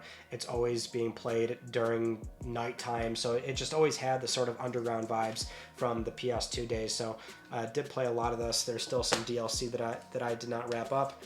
Need for Speed Heat, I only just got this, which I don't remember if I got this before or after it became available on PlayStation Plus, but either way, I still want the disc, obviously. But yeah, it finally came down in price. I was watching this one for a long time, too. I'm like, God, this game's not come down in price. It took quite a bit for it to finally become affordable, but got that. I'll play it at some point for sure.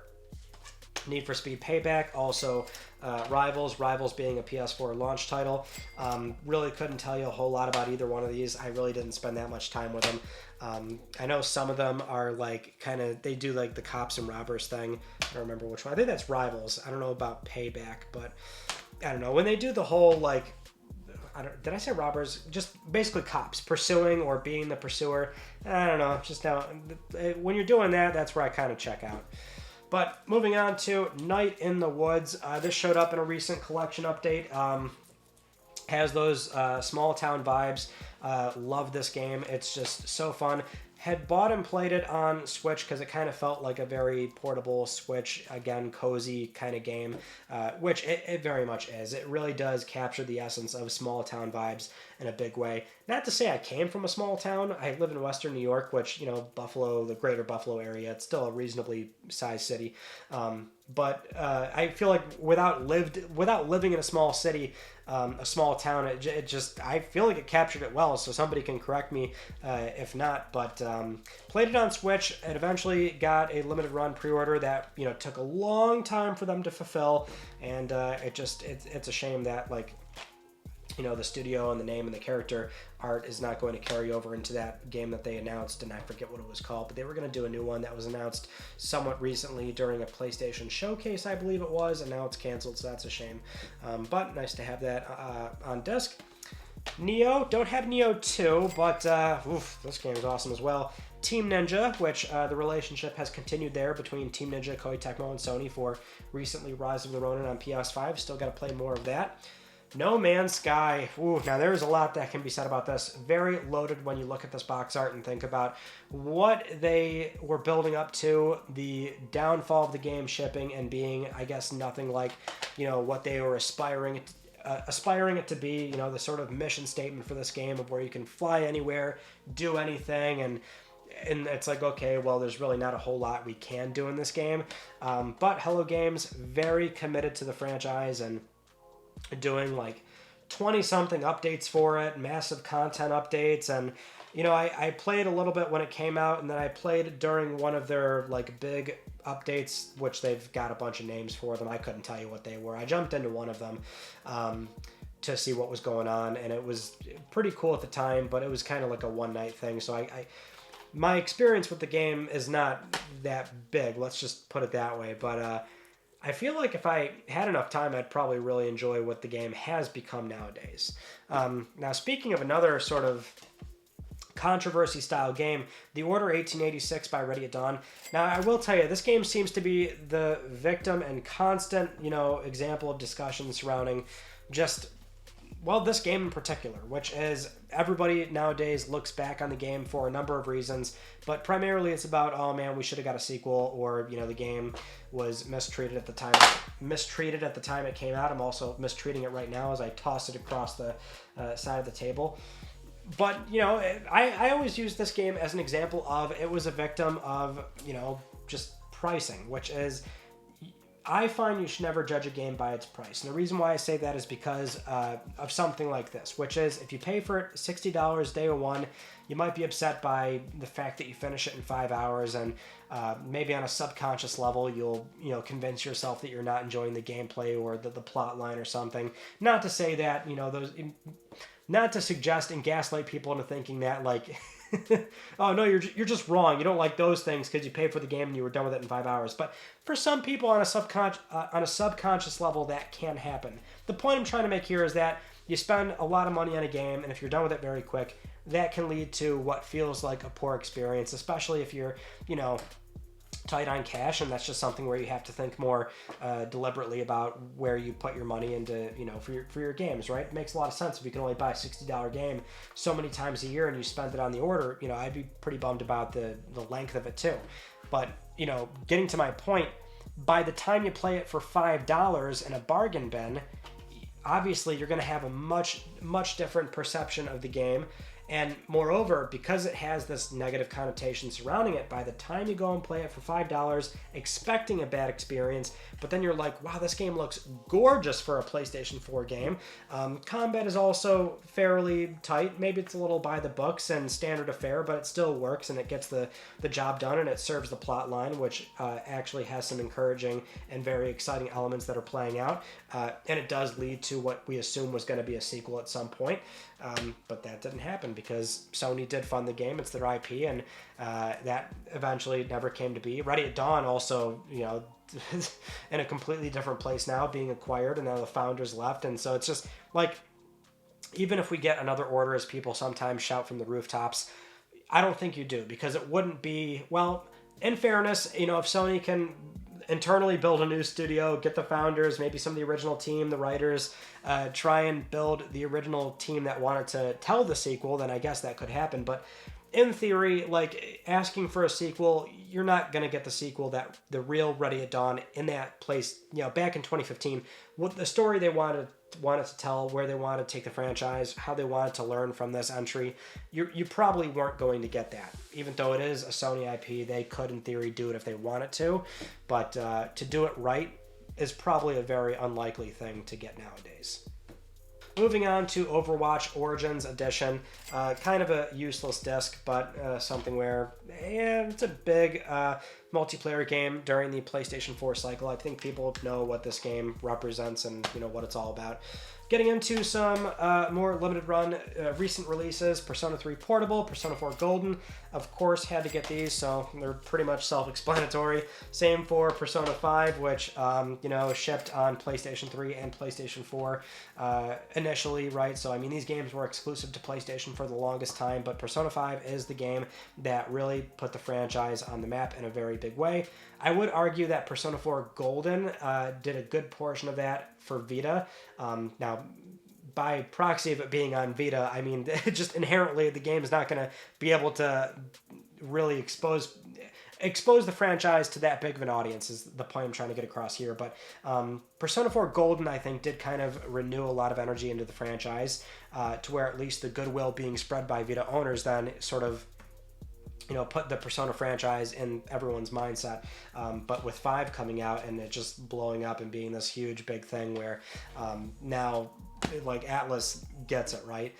So now we've got Royal, we've had Golden, because obviously we know Atlus does like to do these sort of subtitle bonus entries, or rather sort of bonus content tacked on to the original story and really kind of molding it into something new and exciting for even people that played the original game before. But then also doing Strikers. I don't have Tactica, by the way, but yeah, they are milking that franchise like crazy. And the thing is, okay, we will drink from that precious teat off that cow. No problem. It's a great franchise, just as long as they don't mess it up, which it seems like they're still doing okay with it. PlayStation VR demo disc came with PSVR 1 if you bought the initial launch bundle, and so that's why I've got this. It's a proper, disc case, so not its own game, but this can easily slot into the shelf, especially because in terms of alphabetical order, lines up nicely with the other pack-in for the initial PSVR bundle, which was PlayStation VR Worlds by London Studio. Again, they do a lot of the experimental stuff for PlayStation hardware, and so VR Worlds is basically a collection of technical demonstrations that they repackaged into one printed, proper release on, for PS4 and PlayStation VR, which is something that Sony has done quite often throughout history. If you look back, a lot of their technical demos do eventually come up and being shipped as like a commercial thing you can actually play around with, which is cool in its own way. Next up, we have Pocky and Rocky Reshrined, which, the more surprising thing about this is that we are seeing so many things come back with a modern port that you kind of expect that, like, this game is never going to come back in any meaningful way. But it really speaks to the power of not only nostalgia, but publisher interest to simply, repackage their old IP, which is a good thing.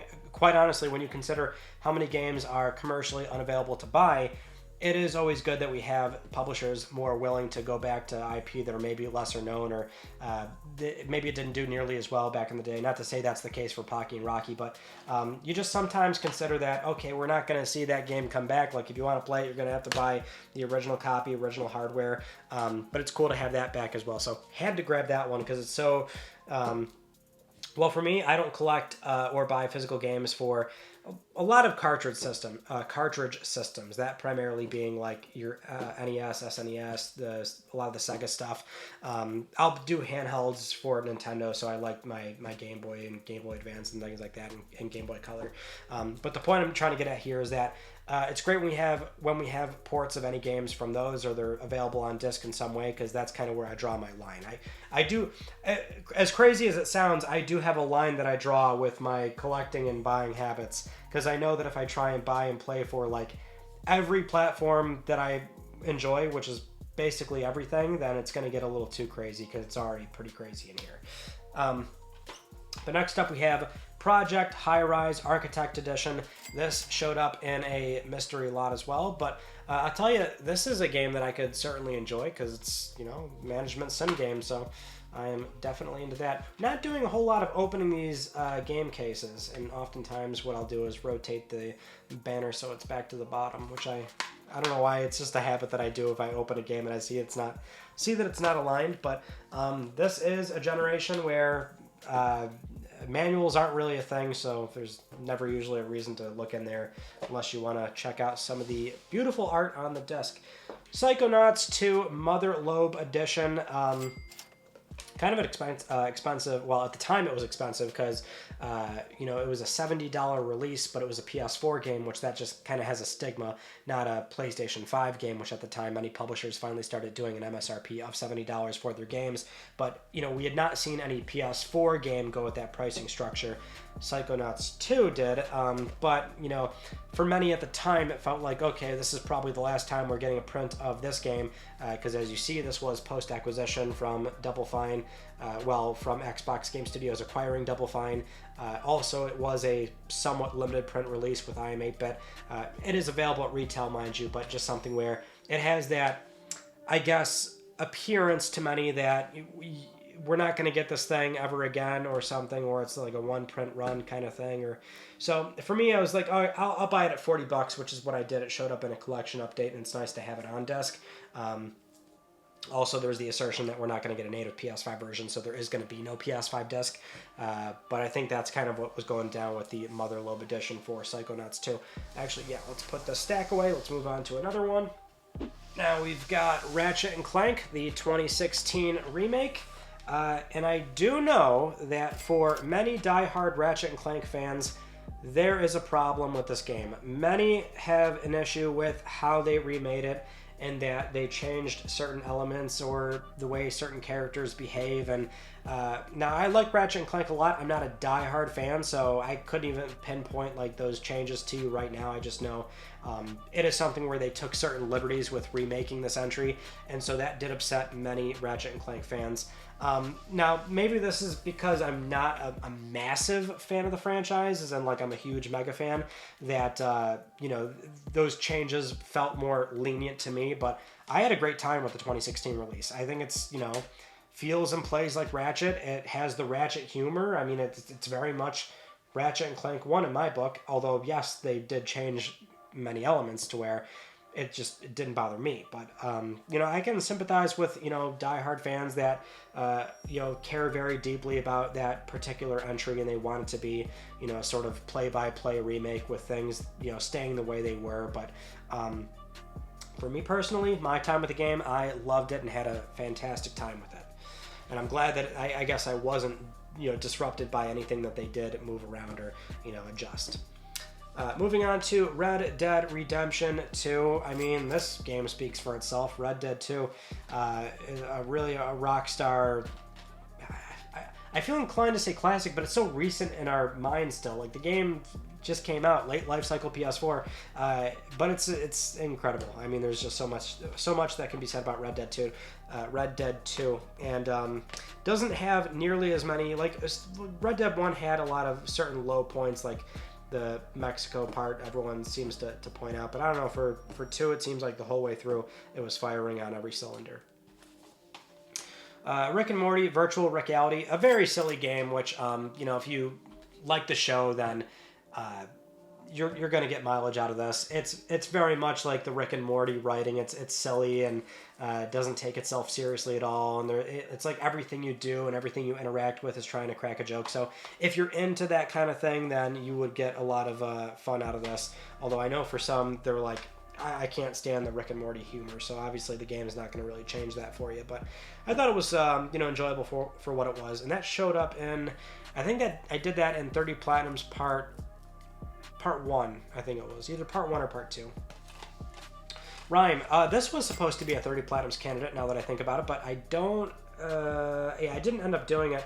I don't know if it was for part 1 or part 2, but basically it was part of like a list of 40 something games, and, you know, obviously I can't get to all those games, so it's like part of the buffer room, and so Rhyme was in that buffer room where I never ended up you know, using it, or playing it, I should say. That's why it stayed sealed the entire time. If I did end up playing it, then you would have seen like probably a cut of me like opening up the game or something like that. The disc is loose in there, by the way. I guess I gotta try and reseat that at some point. Well, I could probably do it right now. I think I can see it in there. Let's give it a shot. No, I gotta center it better. Okay. Moving on. Robinson The Journey. This game not playable on PlayStation 5 through backwards compatibility. Also a PSVR 1 exclusive by Crytek. And kind of a very weird thing, right, when you think about all those elements put together. So this one, I know for a while it was quite expensive. It was like $60, $70. I think it came down in price recently. That's how I have this copy. I forget what I paid for it. And mine's like some kind of loyalty retail or possibly a Sony employee game. Got the UPC punched out. But that might have been what put the price down, now that I think about it, because again, it was very expensive for the longest time.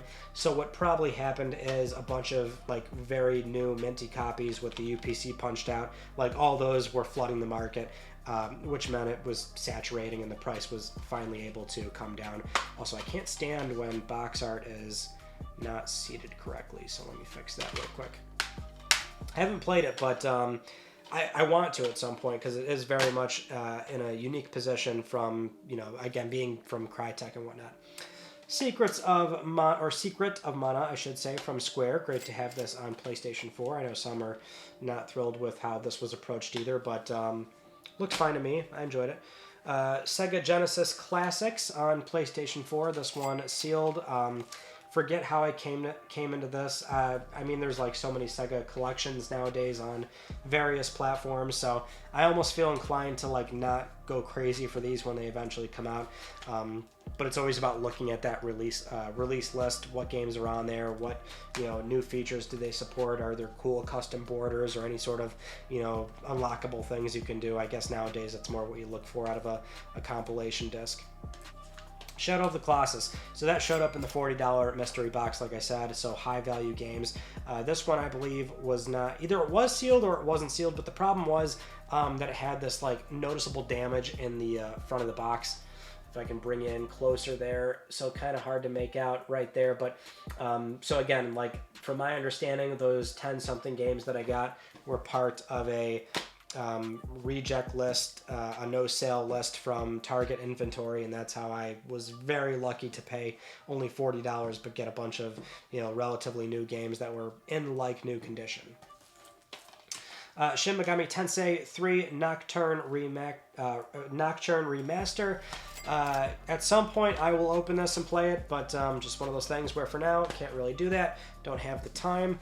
Moving on to the 2018 Spider-Man, Marvel Spider-Man for PlayStation 4.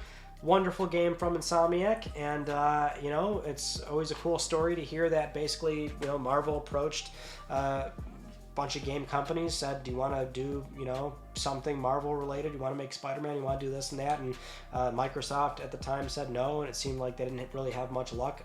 But going to Sony, Sony approached Insomniac, said, you think you'd want to do this? And then Insomniac walked around thinking, oh yeah, why don't we do a Spider-Man game? And they just really took it and ran with it and knocked it out of the park. That is it's really like a, well, I guess what I'm trying to get at here is they created a sort of modern Peter Parker that really fits in with all the other sort of variations of Peter that we've seen throughout the years. Peter and Miles, mind you. It's like, it really is a, within that Marvel universe, it's a Peter staple, I guess I could call it. I don't know, it's hard to phrase it. We're getting towards the end of the list here, so I'm just running out of things to say about some of these games, or at least trying to phrase them in a way where it sounds different. How about this? SpongeBob SquarePants Battle for Bikini Bottom Rehydrated. Very cool to see this game come back, especially given that it's one of those, you know, child games that for many, you play it, you love it just because you grew up with it, and so it's fun to walk around Bikini Bottom, but by the time you play it as you're an adult, you're like, this maybe isn't all that great, but there's still the novelty of being able to replay it again, or, you know, give this to your children, because, or rather have your children have this be the first time that they play Battle for Bikini Bottom, and they can have the same sort of experience you did when you were younger, which, you know, SpongeBob's still very relevant nowadays. Who didn't watch, well, I don't want to say that because then people are going to raise their hands. I didn't watch SpongeBob, but the point is SpongeBob, very big cultural icon for a lot of kids growing up, and so many people were exposed to it. Spyro Reignited Trilogy. So between Crash and Spyro, I'll always say that I was more of a Spyro kid. Now, Crash, certainly going back to PS1, kind of a challenging game. And I played them at the time and beat them, but I definitely gravitate more towards games that are very approachable, simple, and they sort of feed into your completionist mindset. And so I just like that for, you know, the first 3 Spyro games on PlayStation 1. They're just so approachable with being able to do a 100% run, and they just feed into that collecting mindset with all the gems. And I like being a dragon. I think being a dragon is just a lot more fun with being able to glide around and, you know, burst flames and being able to charge people. And so having the Insane Trilogy at first was like, man, I would kill for that with Spyro. And by God, were my prayers and many others answered. We did get the Reignited Trilogy, which was just beautiful. I love it. I've only gone through all 3 of them once. I'll do it again at some point. Played it with the original music at the time too, not to undermine the remastered score, but it just, loved it, man. Not a Star Wars person, so you'll find that if I don't have Star Wars games, it's because I'm not a Star Wars person, but if I have them, it's because it was from a random lot. So that's basically why this is in here, and this is one of those crazy things, again, where exclusive box art that is actually stamped into the art. That is part of the print for this ridiculous Walmart exclusive trading disc inside by Topps. So I'm baffled that that's like a thing for a lot of those games from this time. Subnautica, really fun survival game. Really kind of came out of nowhere at the time when it shipped on Steam, and just became this really, sort of popular survival game underwater with really horror elements to it as well. When you start going deeper and deeper and find more of these otherworldly creatures that sort of freak you out. Ooh, it's a super good game. Really, again, it felt like it came out of nowhere, even though, yeah, I think it's well known nowadays, but yeah, I think you know the point I'm trying to get across here. Word of mouth did that game a lot of favors, I think, too. Summer Lesson, this is a, I believe fully, I think it's an Asia English print. It has to be, right? Because there's a lot of English on it. I can't actually remember the story behind when I got this or why. Yeah, because there's English subtitles. Yeah, just so voice is only Japanese primarily, but basically a VR, like, girlfriend kind of experience. I'm not even going to sugarcoat it. That's more or less what this is. You're teaching her, and I guess it does eventually turn into something more. I don't know. I mean, it's very tame. You're not doing anything too crazy. You're just like hanging out with this girl or something like that. And I've not actually played it. I just thought it was like kind of interesting to the point where maybe I could use it for a video or something, but I never ended up doing that. Now it sounds like I'm trying to talk myself out of the, like, why I have that. Oh, why do you have that game, Ryan? I swear that's the circumstance for why I have it, even though it sounds a little bit suspect at this point. But hey, I'm not adverse to showing off some thirst once in a while. You all know I rep that Kawakami game big time. Next up, we have Tacoma for PlayStation 4. So the reason why I have a physical print of this is actually because it was part of the Jack stuff. So one of those Jack mega bundles that I bought from Limited Run came with a copy of Tacoma. And, that was something where that predates me then playing the game for 30 Platinums Part 2, which then really surprised me because I enjoyed Tacoma a lot. Is the second game by Fulbright. And I think the game is just as, with the exploring elements and figuring out what was going on. Same for, oh my god, now I can't even remember the name of their first game. But point being, it had the same kind of elements that I thought were maybe just as engaging as their first release. So having said that, I think that was a PS Plus game, so that's why this isn't opened. But it was just cool that I eventually played it, and I was like, oh, well, at least I have it now too, right? So that was a very lucky thing for that to be a part of the Jack stuff. Tekken 7, so I'll always say for fighting games, the one fighting franchise that I can buy every time it comes out and have my fun with it as a button masher and not an expert is Tekken. So Tekken 7, also I love that it's just so conducive to trophy hunters being able to, have their like 10 hours of fun with it, which really that's all it takes. It's a very short platinum. Have your button mashing fun, get a platinum, and then you can put it down. So that's what I did for Tekken 7. And I have no shame whatsoever because that's just where I'm at with fighting games.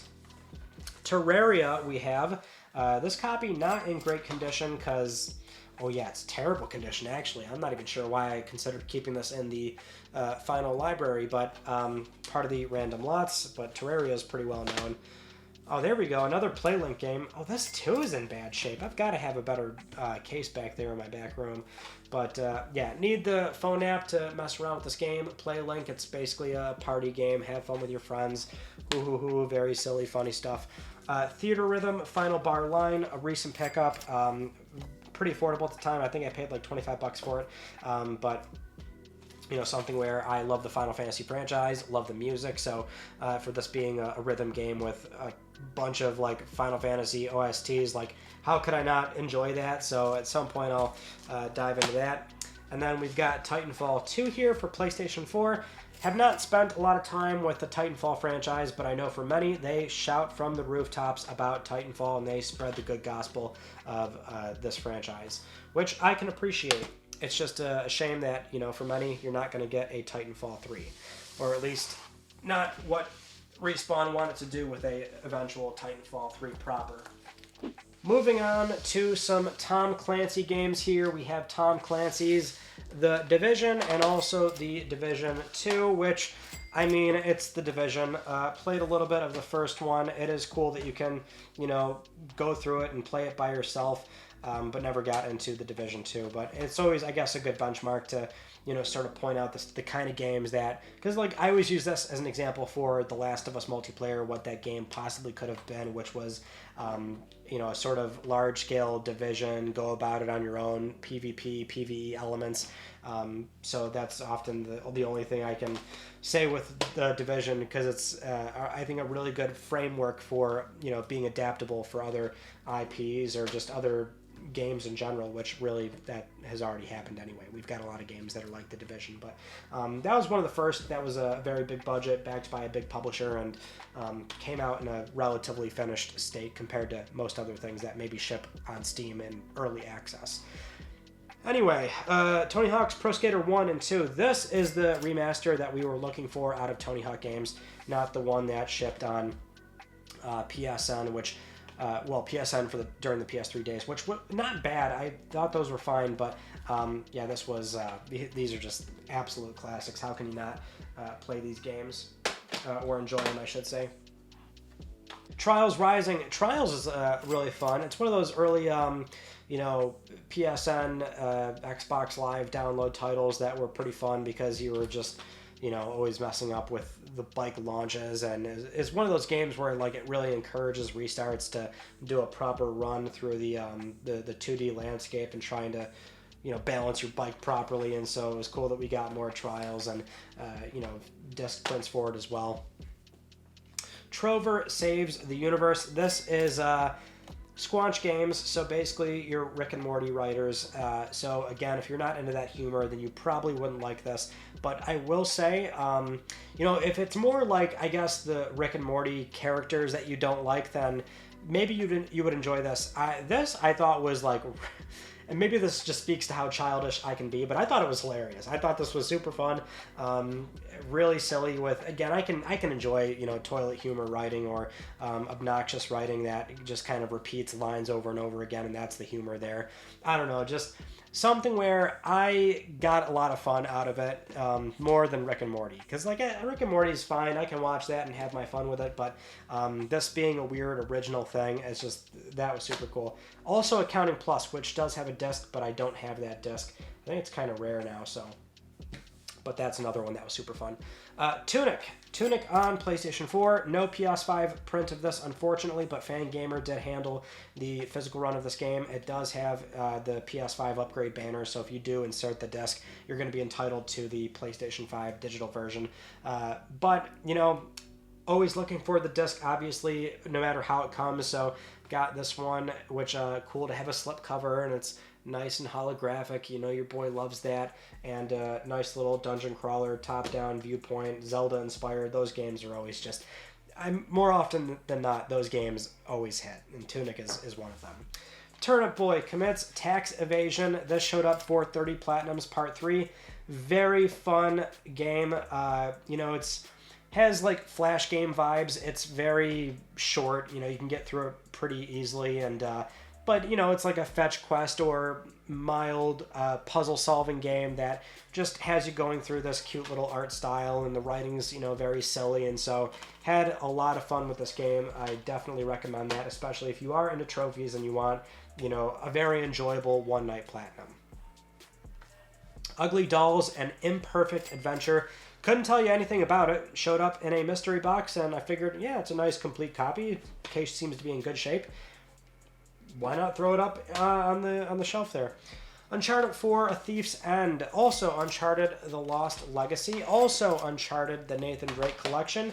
Yeah, so love The Lost Legacy as sort of a stopgap, smaller release. Nice to have Chloe Frazer and Nadine doing their own thing. Uncharted 4, of course, was a game that was much anticipated for a long time. It saw multiple delays. Naughty Dog having that scope creep and making the game bigger and bigger and bigger until it finally came out. And fantastic entry. I do find that it's tough to go back to, if only because that kind of gameplay, I'm not sure if I enjoyed playing it for for that long, and so I remember the one time I played through Uncharted 4, really haven't gone back since. I've done, chapter select and done certain combat scenarios and things like that, but in terms of a start to finish playthrough, haven't felt compelled to do that, given that it feels a little bit long on the tooth, but that's not to, undermine how incredible of an experience it can be from start to finish. But that's why I don't have a platinum for this. And then the Nathan Drake collection. So yeah, it's a shame that other PlayStation 3 games did not get this luxury, because I would have loved to see this for the Ratchet and Clanks, the Resistances, Infamous, Killzone.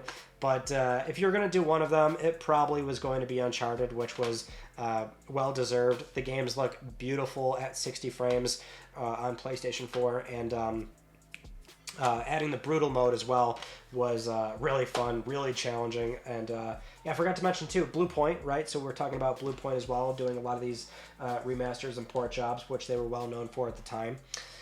Moving on to Until Dawn, which really kind of again came out of nowhere in the way that Sony was not expecting it to really blow up in a huge way. Supermassive as well. They initially were actually planning on shipping this on PlayStation 3 and having PlayStation Move support, where you would move around like the flashlight, and obviously they ditched all that and just went for more of a standard approach, kind of mimicking the same sort of gameplay style and playthrough as the Quantic Dream games, with these multiple playthroughs and your characters can die and things like that. But Sony was on record saying, it really exceeded our expectations. That's why we're probably getting a remake, and they're pursuing it further. But this game, I like the Quantic Dream games. It really helped for them to, this game release in an age where people were doing a lot of, they were sharing their playthroughs, Let's Plays, streaming, things like that. And so there was a novelty surrounding Until Dawn, with people seeing what choices other people made throughout their playthroughs. The Walking Dead. So with this, I played this for 30 Platinums Part 1, where I played it 3 times, at the same time, managing 3 screens, Vita, PS3, PS4. That was my first time playing it. I always knew that this was a very easy platinum, and that for the Telltale games, you just have to finish them and then you get a platinum. So I'm like, oh great, I can play 3 at the same time and get 3 platinums by the end. Now, I always knew too that the game was good. People really enjoyed this particular Telltale series. Not really a huge Walking Dead person, my Walking Dead fan myself, but it was really enjoyable, fun. Just that was not the way to play those games. Manning 3 different screens, and that was my first time experiencing it. That was frustrating, and I would not recommend to play the game like that. But still, it was cool to finally play it that way. The Walking Dead, A New Frontier. Now this did not play. I think it showed up in a collection or a mystery box opening, and I couldn't tell you anything about this one in particular. So as far as I know, I think that one has been not nearly as well received. As for Season 2, same thing. I don't really... I haven't played it, so I can't tell you anything about it.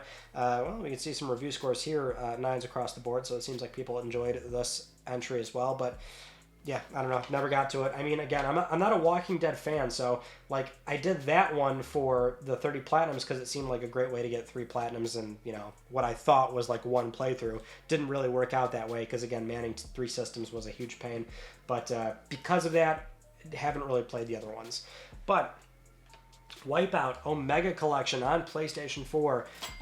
Excellent games, remastered and put together on PlayStation 4, modern port. These games are so good, and I guess what I really love about the Wipeout franchise is that they can be quite challenging, but they're the kind of games that are so conducive to an experience where if you want to get super lost into something and be hyper focused on just trying to get a really good score, or beating a track, or a time lap or something, or a ghost time or something like that, it's the kind of game where you can listen to your own music and just kind of get into an energy to it, I guess we could say. And I guess you could also treat this as a podcast game, the kind of game where you don't have to really listen to the in-game soundtrack, which, by the way, I shouldn't undermine that as well. A big part of the game is the music, right? So putting on headphones and just getting really deep into trying to again, beat the challenging tracks and some of the later races and things like that. Next up, we have Wargroove, which mystery box game. I don't know. But what I do know is, right here, baby, Wadham for PlayStation 4. 3 different box arts. Now, I was not crazy enough at the time to get all 3.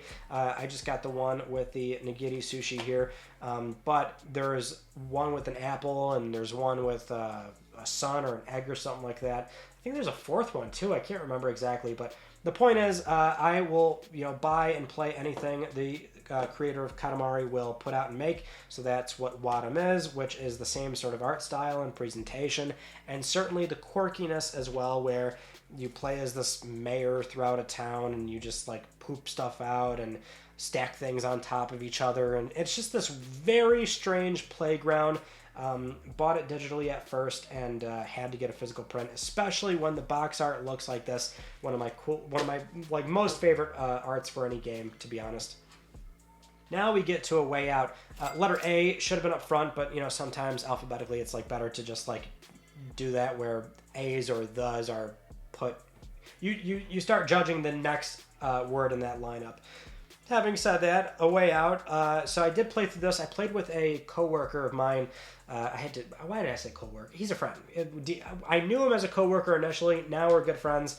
And invited him over, and we went through this together. And he's more of an Xbox guy, but he was willing to play on a PlayStation, so I get the platinum, which I really appreciate. To be honest, I probably should just do It Takes Two with him, but then play on Xbox so he can get the gamer score, because he does like going for gamer score. So I got to really hand it to my buddy there that I apparently only called a coworker up until he's not even a coworker anymore. I don't work at that place anymore. That's how I met him. We had a great time playing A Way Out, and apparently I really fumbled trying to talk about friends of mine. Next, We Happy Few. Compulsion Games. Was happy to see this come to PlayStation 4. Initially it was an Xbox exclusive prior to the acquisition, but loved the sort of initial trailers, and it looked very Bioshock-esque, which I'll admit that can usually sell me on a game if it has the same sort of vibe and presentation and just sort of weird curiosities going on. Now, it doesn't play anything like Bioshock, but still, I was, looking to eventually buy and play the game. And so it was cool that, just waiting, eventually it came to PS4. This one's still new, so I haven't actually played it. But that's the problem with the PS4 and up cycle, is we're getting to a point in my life where I didn't have nearly as much free time. The channel eats up a good portion of it, making sure uploads can keep going, and that's why oftentimes videos like 30 Platinums is a way for me to be able to keep working, but also be able to play more games as well. Since most of the uploads are like news or topical or informational, so oftentimes the videos are never directly about playing the games. Next, The Wolf Among Us, a Telltale game series. So this is much like The Walking Dead, where this was the first time I played it. And I was manning 3 screens, PS3, 4, Vita, for 30 Platinums Part 1. So I basically got 6 games for the price of what was really, it felt like 3 games. Because manning the 3 screens, what was problematic, it was simply that I had to have a lead console. At first I tried to play them all 3 at the same time, which was an awful idea. So one was a lead console. That was PlayStation 4. That would be where I make my first decision, or all the first decisions were on PS4. Then Vita and PS3 were closer together, but they were on like a 1 minute to 45 second delay. And then once I knew I made the decision I wanted to make on PS4, I would just then be at the ready for the same decisions on PS3 and Vita, because you can't split off your paths, because then it's going to, I don't want to risk diverging those consoles and then it complicating matters further. So just some insight into what went into doing that at the time for 30 Platinums. But that was my first time playing The Wolf Among Us. And it really surprised me. I loved, just like the fairy tale story, and I didn't know anything about it up until that point. So it was like a really surprising thing, very delightful. But it was like it sucks that that's how I experienced it, because I would have preferred to take my time and not be under a time crunch and playing it at the same time 3 ways. We're getting down to the wire here, folks. Wolfenstein: The Old Blood. I think this is the only Wolfenstein game I have. I don't know why, because it's a great franchise, but It's the only one I have, and I don't even think I played it, to be honest, so more of a mistake on my part. Now, here's another import that I decided, you know what, it's near the end anyway, so I might as well just stick it where it needs to be. World of Horror, which got a physical print only in Japan, does have English available, so it's like, okay, I'll buy disc, and this is such a gorgeous looking game as well, which is, you know, just given the art style with the, like, basically 1-bit Microsoft Paint approach and it being a horror game. It's just like the vibes of this. I can't wait to play this. I actually haven't gotten the chance to play it. Just sheer trailers and what I've heard so far is what really excites me about that game. It's just wonderful looking. World War Z, and I guess we'll also include this, Zombieland Double Tap.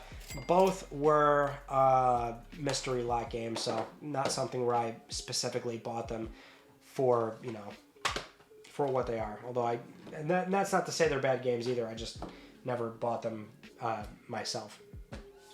Now, the one thing that was also an oddity, and I don't like when this happens, much like Steelbooks, it's the Persona 5 and 3 dancing games, Dancing in Moonlight and Dancing in Starlight. So if you want the cool double pack, this is the only way it comes, which is super frustrating. Now, it's cool that, like, you get a slipcover, you get... what do you get? It's like an art book mixed in there as well, so you get like all this cool art. And look, I mean, I get it. I'm a fan of this stuff, especially if it comes in a very small, like manageable package. Like the one thing I'll say nowadays is that I don't buy big box collector's editions. Like I enjoy when they were like about this big. This is what I enjoyed, or at the very least, like this one was pretty sizable for PlayStation 3 with the safety deposit box, which is pretty silly, but I didn't like when they got super huge, because then it's like a storage thing. It's like, okay, you're making it hard for me to like really enjoy your games. But anyway, like I'm trying to say, you know, it's cool, but I just hate when they give you a steelbook, or I hate when it's packaged like this. Like look at how this sits on the shelf. Doesn't work, homie. Doesn't work. I can't put it where it's supposed to be. It doesn't look right. And it's like, if you want the double pack, it's more affordable that way. At the time it was. I don't know what this says value-wise now. But it's like, obviously I'm going to get that instead of having to buy 2 separate discs at full price, which was the case at the time. So either way, we're done. I think we did it, folks.